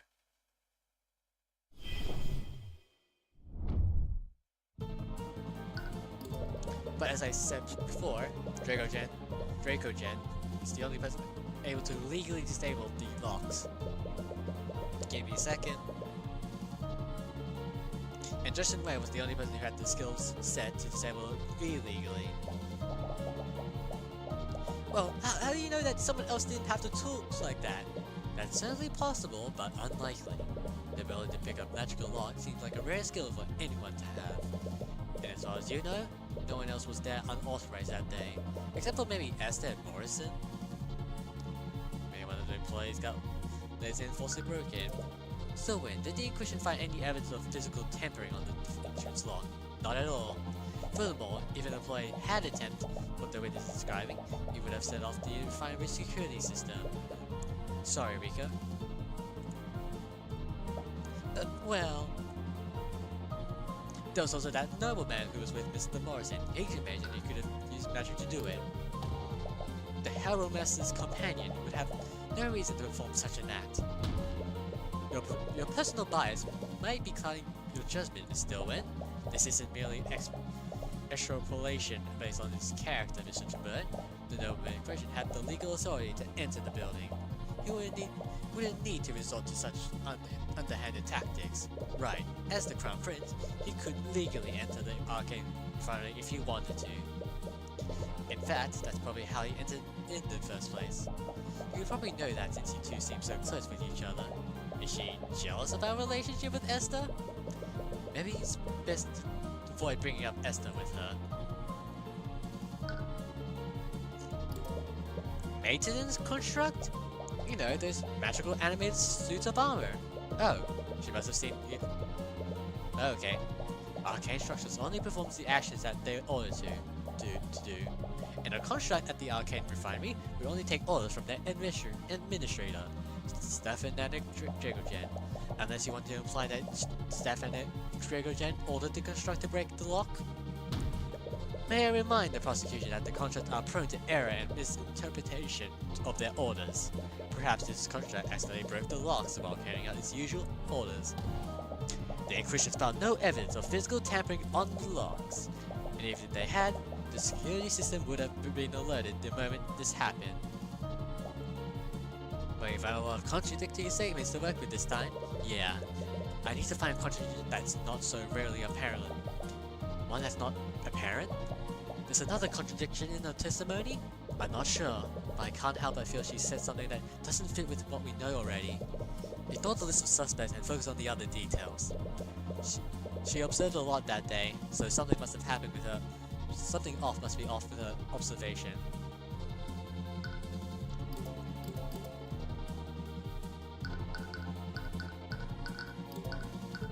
Objection! Objection! Wait, that can't be right, can it? Rika, you said you saw a maintenance construct inside the refinery building?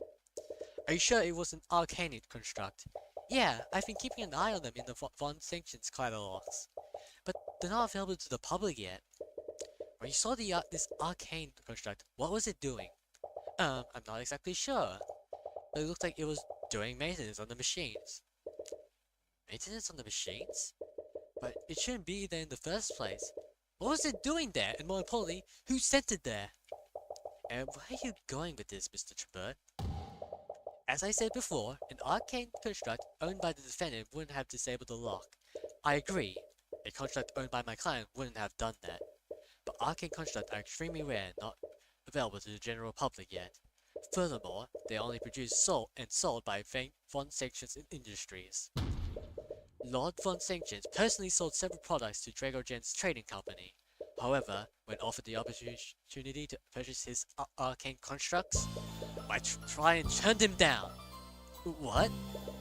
My client disliked the construct's flawed intelligence, and he didn't want them working in the refinery. He turned down Von Sanctions' offer in favor of utilizing human labor. Ugh, words. Stupid words. You ever know that? Wait, then why did I see a construct there? Exactly. If my client did not own any construct, why did the witness see one there? Or to phrase this question differently, who sent that construct there? Who? Why would anyone send an Arcane construct into the refinery? First, let's consider the rarity of the Arcane constructs. They are heavily experimental and not available to the public yet.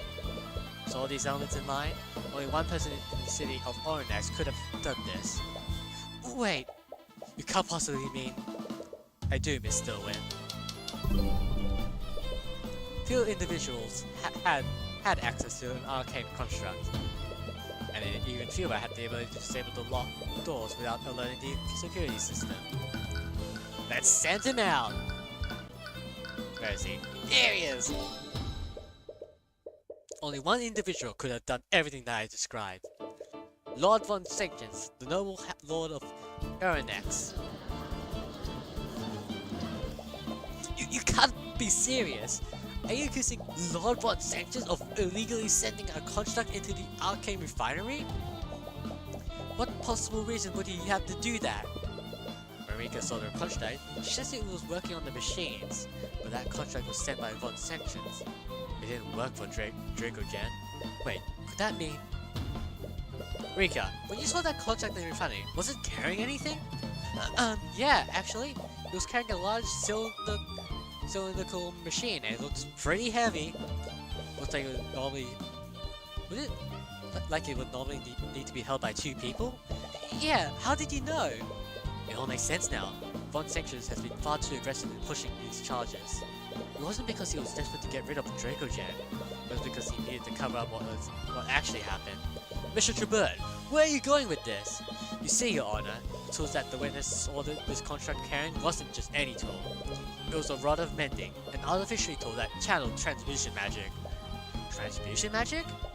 As in, magic that could be used to weaken and sabotage parts of the refinery?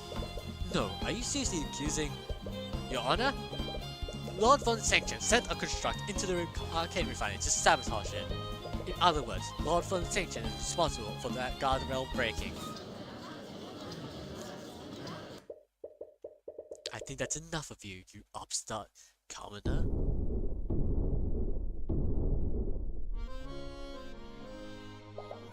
The judge really needs to stop these guys from just barging onto the stand.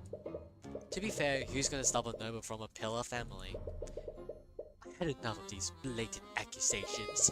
If you want to sling mud at my names, you'll do it to me directly. Lord Von Sanctions, I would highly advise against doing this. Please, do you think I'm like that fool Paris? The defense theory is laughable, and I have several pieces of evidence that can easily prove my innocence. Scared. He has a good poker face, but the eye is telling you that he's a little desperate. Very well. If the defense wishes to accuse you, I see no harm in allowing you to defend yourself. The court would very much like to hear your testimonies on the matter.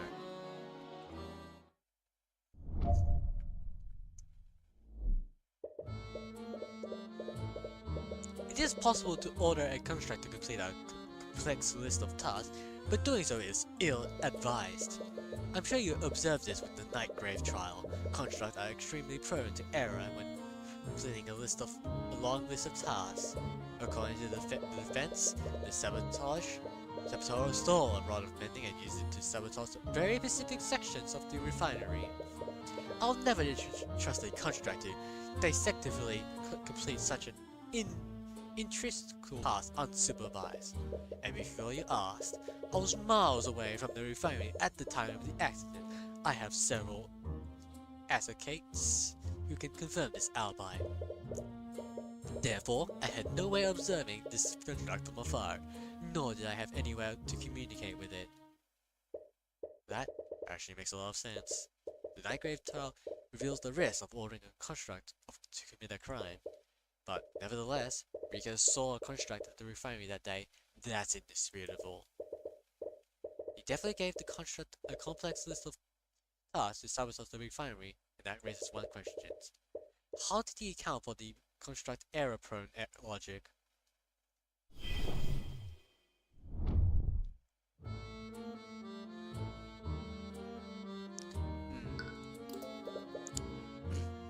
Is that not a massive flaw in the construct design?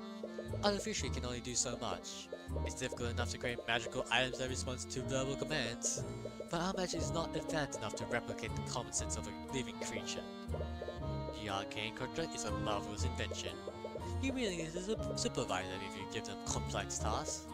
But regardless, he admitted that it is possible. Yes, but... Yeah, blah blah blah blah blah blah. Are you referring to what happened with the Theodore Redmond's construct? I am. It goes without saying that the constructs were designed to aid and abide murder. And they also weren't designed to carry out such a long list of tasks unsupervised. A lot of Redmond's orders fell well outside of the construct's intended usage. The order to transport a human's body from one point to another, a human order to play audio to make itself look like a person. Wait, the communication magic. I'm sure you know how that ended. He's right. The construct encountered unforeseen Oh! You're right! Wait, hold on. Wait, there's something wrong with this though. Because it says it has to be like 30 feet away. Wait.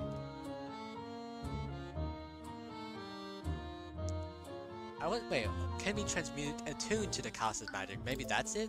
But as the constructors creators, one section knew that circumstances would be unavoidable. So how did he get around that?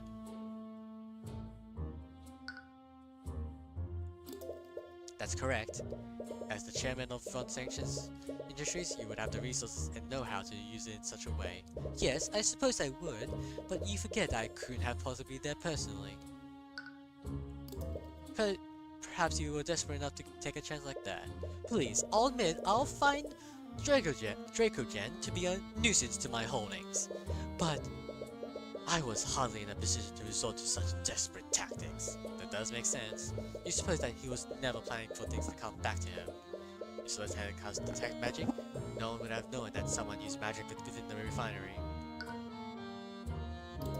And I suppose you wouldn't mind having those associates testify before the court? Not for sanctions, discuss the blockage being put around the city. Still win. I won't go into detail about what they discussed, but the King's Guard, City Watch, Arcane Cushions, and myself were present. We can all confirm that he was present at the meeting. Although his behavior was quite erratic that day. How could I have not? You people have no care for personal hygiene. It took my retainers hours to disinfect the area. Can we please stay on topic? On subject? Right, anyways. What if the contract wasn't actually active? You could have one of your servants don the contract as a disguise. It's extremely dangerous to wear the contract like a suit of armor. Its bumpers always ends in a severe injury and death in the worst case. Furthermore, this supposed construct would have need to carry and use a rod of mending. I have many capable servants, but none of them have superhuman strength. Right, your theory only makes sense if the construct was the one carrying the rod. His argument makes a lot of sense actually. You wouldn't have to trust a construct to sabotage the refinery alone, especially if there was a big risk of getting caught.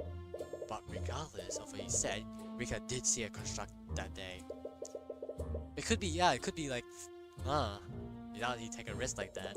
So he must have had a way to ensure that the construct completed its task correctly. He's a noble from a pillar family, and you're probably an accomplished mage. Could he have used that somehow? Okay, so...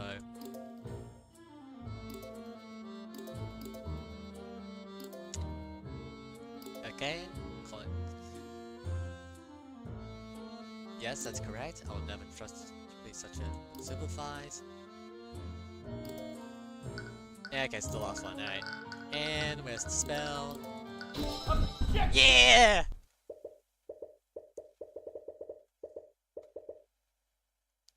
Excuse me for a second. Bond sanctions. You testified there was no way for you to observe and communicate with the construct. Am I correct? Yes, I was at the meeting but still went that entire day. Anyone there could testify to that fact. I'm not disputing your so-called alibi, but it's not as airtight as you might think. What are you talking about? I was there at the meeting, Mr. Cuthbert. Von Sanctions might have been absent in mind, but he was there physically. Absent in mind? So his attention wasn't focused on the meeting, which means there was attention. His attention was somewhere else. I suppose you're correct, Miss Owen. I still have one question for you, Lord Von Sanctions. Huh, and what would that be?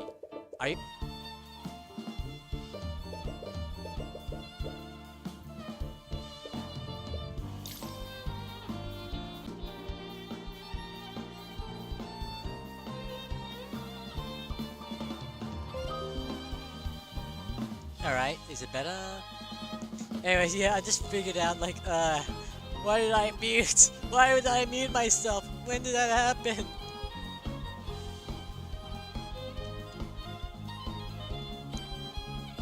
Okay, I'm gonna just try to figure it out first, honestly.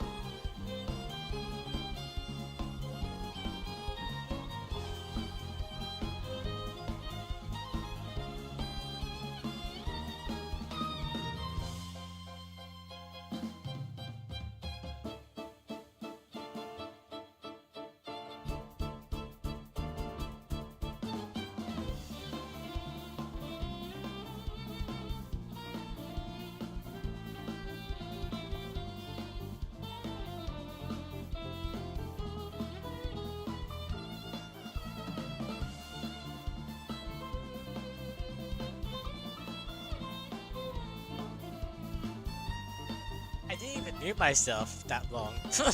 Okay, I was just panicking for no reason. Alright. Oh good. I don't know why, I was just panicking for no reason. Anyway, yeah, OBS went down for a minute, but I'm back. Well, Von Sanctions? You appear to be hesitating, Von Sanctions. Can I assume that you do know how to send message? If so, that would punch a gigantic hole in your alibi. Still, man, you were there, weren't you? My attention was fully there. I needed to come for me. The idea that I was communicating with a contract is absurd. I'm afraid I can't say that, Lord Von Sanctions. Still, win. I did find it hard. Your attention appeared to be somewhere elsewhere, despite the gravity of our discussion. And I seem to recall you speaking under your breath the entire time. I'd always assumed that you were muttering obscenities. But Mr. Cuthbert... Hold on a second. But Mr. Cuthbert's explanation does seem possible. What are you saying? Aren't you obliged to defend me? I am obliged to represent you to the best of my ability. I am not obliged to forge your alibi for you. You will.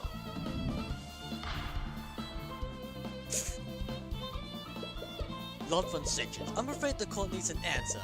Are you able to cast send message spell? Fine, I admit it, okay? I'm able to cast send message. But that still doesn't prove anything. His voice betrays a hint of desperation. You have him right where you want him. But now is the opportunity to deal the final blow. So why don't you feel that tumble over the guardrail of the walkway? Because I'll just fall over the guardrail if Von Sanctions sabotaged it. Them things that lie does Mr. Cuthbert? How could both of their testimonies possibly be true? Well, I think there's only one possible explanation. They both saw someone fall over, but the person they saw are completely different people. The second person fell into the valley is still unaccounted for. Luckily, they didn't need to prove that this second person existed, but not having an explanation from Estes and Morrison's testimony still irks you. However, even if it's not a clean ending, there's only one way forward. That's revealing Von Sanctions' head for the petty saboteur that he is. So it's not over yet? Why did you hesitate for so long to answer my question, Von Sanctions? You know very well why I hesitated. Why would I willingly give you evidence? You clearly intend to use it against me. Regardless, this entirely disproves your alibi. You could have communicated with a contract, and I could be the mastermind behind every crime that occurs in Aranex. I may have had the means to commit this crime, but there are plenty of others individuals. Are you serious? Excuse me. You're chatting with this construct on WhatsApp! I could make a bad joke here. A second. Okay, reconnection. Okay, all good. Since he refused your offer, that would leave you as the only owner of the Arcane constructs in Aranex. That's... well, I admit I may not have been truthful when I made my sales pitch. So you're saying that you lied to my client? Oh please, every good businessman knows how to embellish the truth when making a sale. Is that I sold those contracts to earfuls about who you sold your contracts to. You only tried to sell your contracts to Dracogen so that you could control him. You wouldn't have done that otherwise. Is that so? Then why did you prove it? No, Von Sanctions, why don't you prove your statement? Show us any invoice that you made. Reconnection succeed. Just stop doing that. Aranex is a trading hub. Plenty of people come and go in the city. Any one of my customers could have secretly entered the city to carry out the sabotage. Stop disconnecting! Why don't we cross-reference the records taken by the King's Guard with the list of individuals who you sold your constructs to?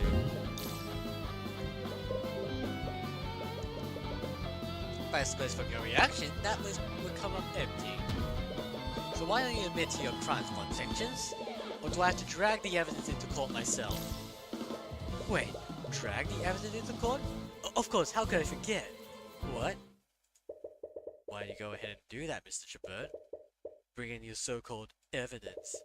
I don't know where this cover is coming from, but we can easily detect the traces of divination and transmutation on the contracts you own. Assuming that the contracts still exist, that is. Wait, that's right! If you use a contract to commit a crime like this, you would have definitely disposed of it by now. Even within the blockage, Onyx is a gigantic city. With his resources, he could have hidden it anywhere in the city. It would be a needle hidden within a town of haystacks. We still have the testimony of Morrison and Tudor. I'm sure many other people saw that construct walking around the refinery. The common folk can hardly be trusted to recognize complex artificery. Without the actual construct, all you have are several unreliable witnesses. Oh shit, tell me still what things still went. Can I be convicted of such a serious crime with such evidence? No, I suppose not. Damn it, is he seriously gonna get away with this? No, you still have one more card up your sleeve. If you could find out where he disposed of the evidence, you might be able to just direct the questions there. Come on, focus on his thoughts, Tyrion. Activate the empowered eye! The acid is all solved in contract. Yeah, I figured this honestly. Your undignified glaring will do you no favor. What? Why isn't it working? The Eye of Horus is a powerful tool, Tyrion. But it's twice that you use the empowered eye to get out of the corner. If you keep using that one trick, you'll never grow as an attorney. One day, you'll find a witness that the empowered eye won't work on. Miss Tomorrow was right. You've been relying on the empowered eye too much. Your little silence, I see that you have no way to refute my claim. I suppose I'd checkmate your upstart commoner? Honestly, I can't believe you resort to accusing me of manslaughter. What a crass and underhanded tactic. But I suppose I wouldn't expect anything less from a charlatan like you. Damn it. What the hell are you doing? What? That look on your face, are you seriously giving up? I seen you get out of any situation like this. So why are you giving up this time? I'm sorry, Celeste, but I can't use my usual strategy. There's no way to find the evidence that we need. Seriously? There's always a way, Tyrion. If your usual strategies aren't working, then you just need to do something different. Just right. You don't need to see directly into his mind to utilize your skills as an attorney. You may not be able to rely on the Eye of Horus this time, but you've been relying on deductive reasoning. Well, it seems that you have no further connecting OBS Studios, and reconnect right this instant. There we go. Good boy. But he can still actually his plan in his actions. Let's explore my theories a little more, and see for ourselves if there's no physical evidence. If you want to use a construct, you will need to maintain constant communication. So to prove that this communication occurred, we'll need something that connects to you to it. Said message can only message a person, but arcane constructs probably don't count as for the purpose of that spell. What piece of evidence leave that behind?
Okay. Okay, I gotta see what that was. I'm sure we'll turn on my stream in a second, just gotta wait a bit. Excuse me. The object that,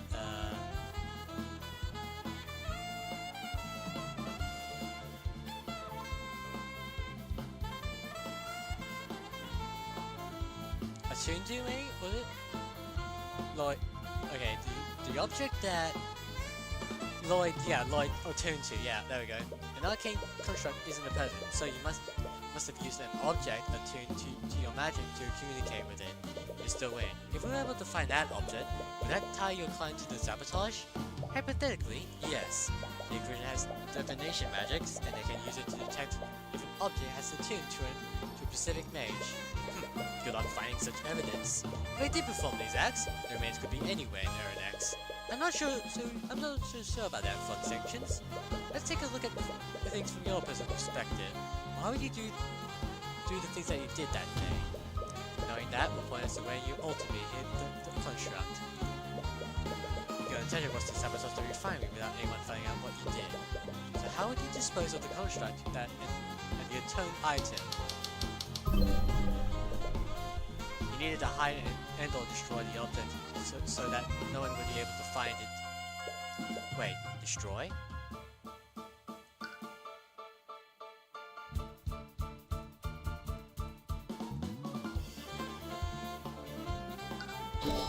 You used the vast of violate liquid. You suppose that makes sense? You found the remnants of the rod of mending there too. But wouldn't that mean that the object is fully dissolved? Exactly. There would be no physical evidence for you to find. That's not necessarily true. You knew that the rod of mending into the vat, but that didn't fully dissolve. What? The worker neutralized the liquid immediately after Justin fell into the vat. What? Neutralizing that liquid would have rendered it unsalvageable and useless.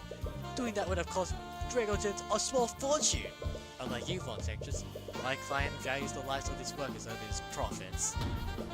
And because of that, the Inquisition was able to find small pieces of bone matters and metal within the vat. Wait, the rod didn't fully dissolve.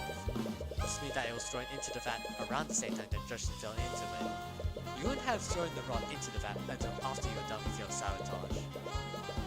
And if you wanted to destroy the rod, you would have destroyed all of the evidence you needed to get rid of it. Is there anything else that Von Textures would have needed to dispose of? The Arcane Construct. You would have also destroyed the Arcane Construct itself. That's ridiculous. Stay still and whine too. I told you before, didn't I? I'll defend you to the best of my abilities, but I will not fabricate an alibi for you. You must have ordered the construct to throw itself into the vat to hide any traces of your sabotage. A machine resembling a human threw itself into the vat, which means that anyone looking at the vat would have seen this. Well, that's it! The Arcane and Morrison fell into the vat. That's why we didn't find any organic matter, and Morrison saw that Soul was actually an arcane construct. How are you? Wait, Rika was sure that she saw Justin fall off the walkway. After she notified Esther and Morrison, they saw the construct break the guardrail and fell into the vat. Wouldn't that mean the construct disposed of itself after Justin fell off the walkway? Why would you order it to do that? Because it never happened! Your logic is flawed. It's getting stressed out. Maybe you should try using the empowered eye. No, you don't need it this time. You're so close to figuring this out, you can feel it. So think, if he was observing the contract using magic, he must have seen Justin fall. And for some reason, he reacted by sabotaging the guardrail. Why would he ignore seeing that happen? Unless he did all this because he saw Justin fall. Bon Jenkins wanted Justin's death to look like... It's because he wanted it to look like an accident. Which means that it wasn't actually an accident. Oh, now you accuse me of intentionally murdering the victim? Why would I ever do that? Say yourself, my goal was sabotage. Committing murder would have brought unnecessary attention to what I've done. But those contracts do have a habit of shoving people that are in their way. What if the contract pushed Justin out of the way, causing him to fall off the edge of the guardrail? Is figuring out everything that happened just from just a few clues? Hey, I didn't see you there. I was just walked past him. Acknowledge. What? Hey, watch it! Quit shoving me! Wait, whoa! Holy crap! Pull me up! I can't hold on for much longer. Ah, you idiot! What are you doing? What? Grab his arm and pull him up! Acknowledge. Ah, so that's what happens. Ah, my hand! What the hell are you doing? Your grip is too tight. Stop that! Acknowledge. Okay, so that's what happened. But wait, I can still... It may have been unintentional, but either way, you would have been at fault for Justin's death, not my client. And if the construct fell in after Justin, your attuned object must have been somewhere in the neutralizing liquid. No, it's even better than that. The constructs are made of a specific magical alloy, aren't they? I'm sure with a few definition spell we can identify the metal shards from the constructs and your arcane focus. Each and every one of those pieces of evidence point directly at you, Von Sanctions. You plankton little upstart! And that's checkmate, Von Sanctions.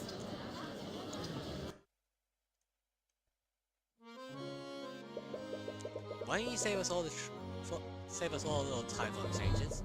Admit to what you did. And while you're at it, drop your false allegations against my client. I have nothing to admit to, nor do I have anything to apologize for. Of course not. You're completely blameless, right? Do you think you achieved victory here today? No. This ends like you and Dragogen are absolutely deluded. Each and every breath you take only throws Raven God further into chaos. You talk about these commoners as if they even have a fraction of the power you have. Lady Stillman, you need to see reason. They lack awareness of the power they truly have. What? These people have infected you and His Majesty with these idealistic delusions. I implore you both to see the reality for what it is. No, Von Sanctions. The true reality is that people like you became threatened when we challenged your power. You need us to direct and lead you. You need us to maintain the... Stop disconnecting. It's not even funny anymore, stupid program.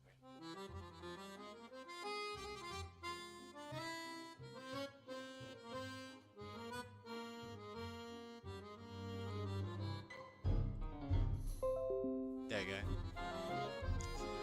Hey, you need us to maintain the fragile order that holds your peaceful little lives together. You talk about protecting the common folks from themselves. But the truth is that your actions led to the death of an innocent man. That is the only truth that matters. The defense has no further questions for the witness. He is dismissed. Very well. We did it again, Tyrion. And we even caught another mirror in the process. Yeah, we couldn't get the case officially dismissed today. But it's very much inevitable with the evidence that we brought in today. Actually, probably we even reached that point. I've advised Lord Von Sanctions to drop the suit entirely.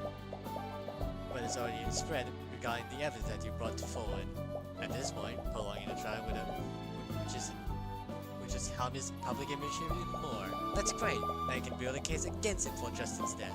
About that, I'll probably be forced to recuse myself from any charges brought against him. What? Why? It's because you represent him in the suit, isn't it? It would be considered a conflict of interest to prosecute him yourself, even though you're possibly the only prosecutor that would convict him successfully. You're correct. As the head of one of the Pillar families, he has the justices dancing in the palm of his hand. He'll definitely be quietly and swiftly acquitted. I would have never agreed to represent him if I had known about this. I'm truly sorry. Damn it, he must have had this planned all along. No, is he seriously gonna get away with this? I wouldn't be so sure about that. Draco-Gen. He may be acquitted in the legal sense, but the court of public opinion is a different thing entirely. What do you mean? He brought forth a measure of evidence against him, and I'm sure everyone in the gallery saw it too. Von Zex's powers relies on his public image, and he quite handfully tore down that facade. He may walk free, but his powers and idea have taken a great blow. But isn't that seriously all we can do? His action and recklessness resulted in the death of Justin Lay. He should be punished within the letter of the law. You're not wrong, Mr. Cuthbert, but sometimes we must take victories that we can get. You're probably right, but there's still one thing that's nagging me at me. Oh, what's that? Why was your safe unlocked if nothing was stolen? If Just had gone into your safe, he would have taken your gold with him. He wouldn't still be in there. Considering that nothing is missing, I'd rather leave it at that. Really? Justin was a good man.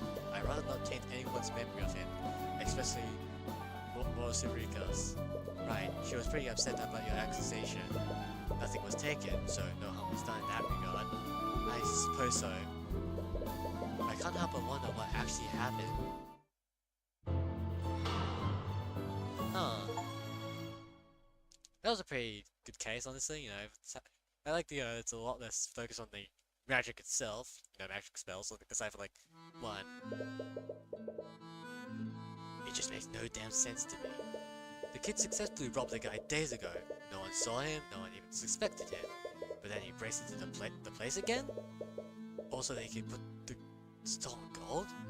Oh! Does this make sense to you, Eris? Perhaps you feel remorse for his action, Father? Oh, okay. Not everyone can betray the people they love so easily. And if that's true, I feel like there's a sense of tragic beauty to it all. If he had never tried to do the right thing, he would have never encountered the construct in the first place. He would have paid his debt and he would still have his life. It's true what they say. No good deed goes unpunished. It's a shame about the girl though. I think we would have made more than made a profit today. I, for one, am happy to have claimed a boatload of tithers today. Ah, so it's her.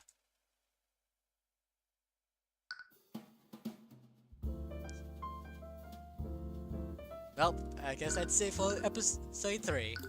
Up next is Seven Ties. She looks like one of the what was it? The girl from Case 2, but you know, different, like maybe the older sister or something. Wouldn't be too surprising. And then of course, Case 5, Attorney of the Arcane. Hey, this was pretty fun.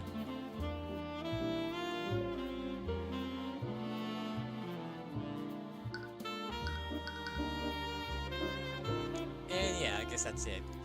I'll probably be doing either like either the tournament on next Saturday or maybe earlier maybe. It's depending on like when it happens. You know, if something happens or something, I don't know. I might be playing on Wednesday to play Ina Dream Barbecue. At long last. But for now, I guess that's it for now. And thanks you for coming along and just watching me muck about in this game, being stupid or whatever. I had fun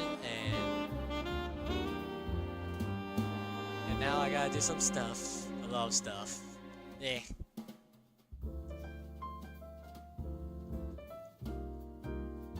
Probably won't happen though, like at least the Ina thing.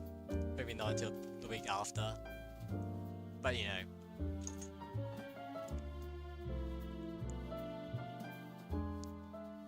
Yes, night. So I'll see you all, check you all next time.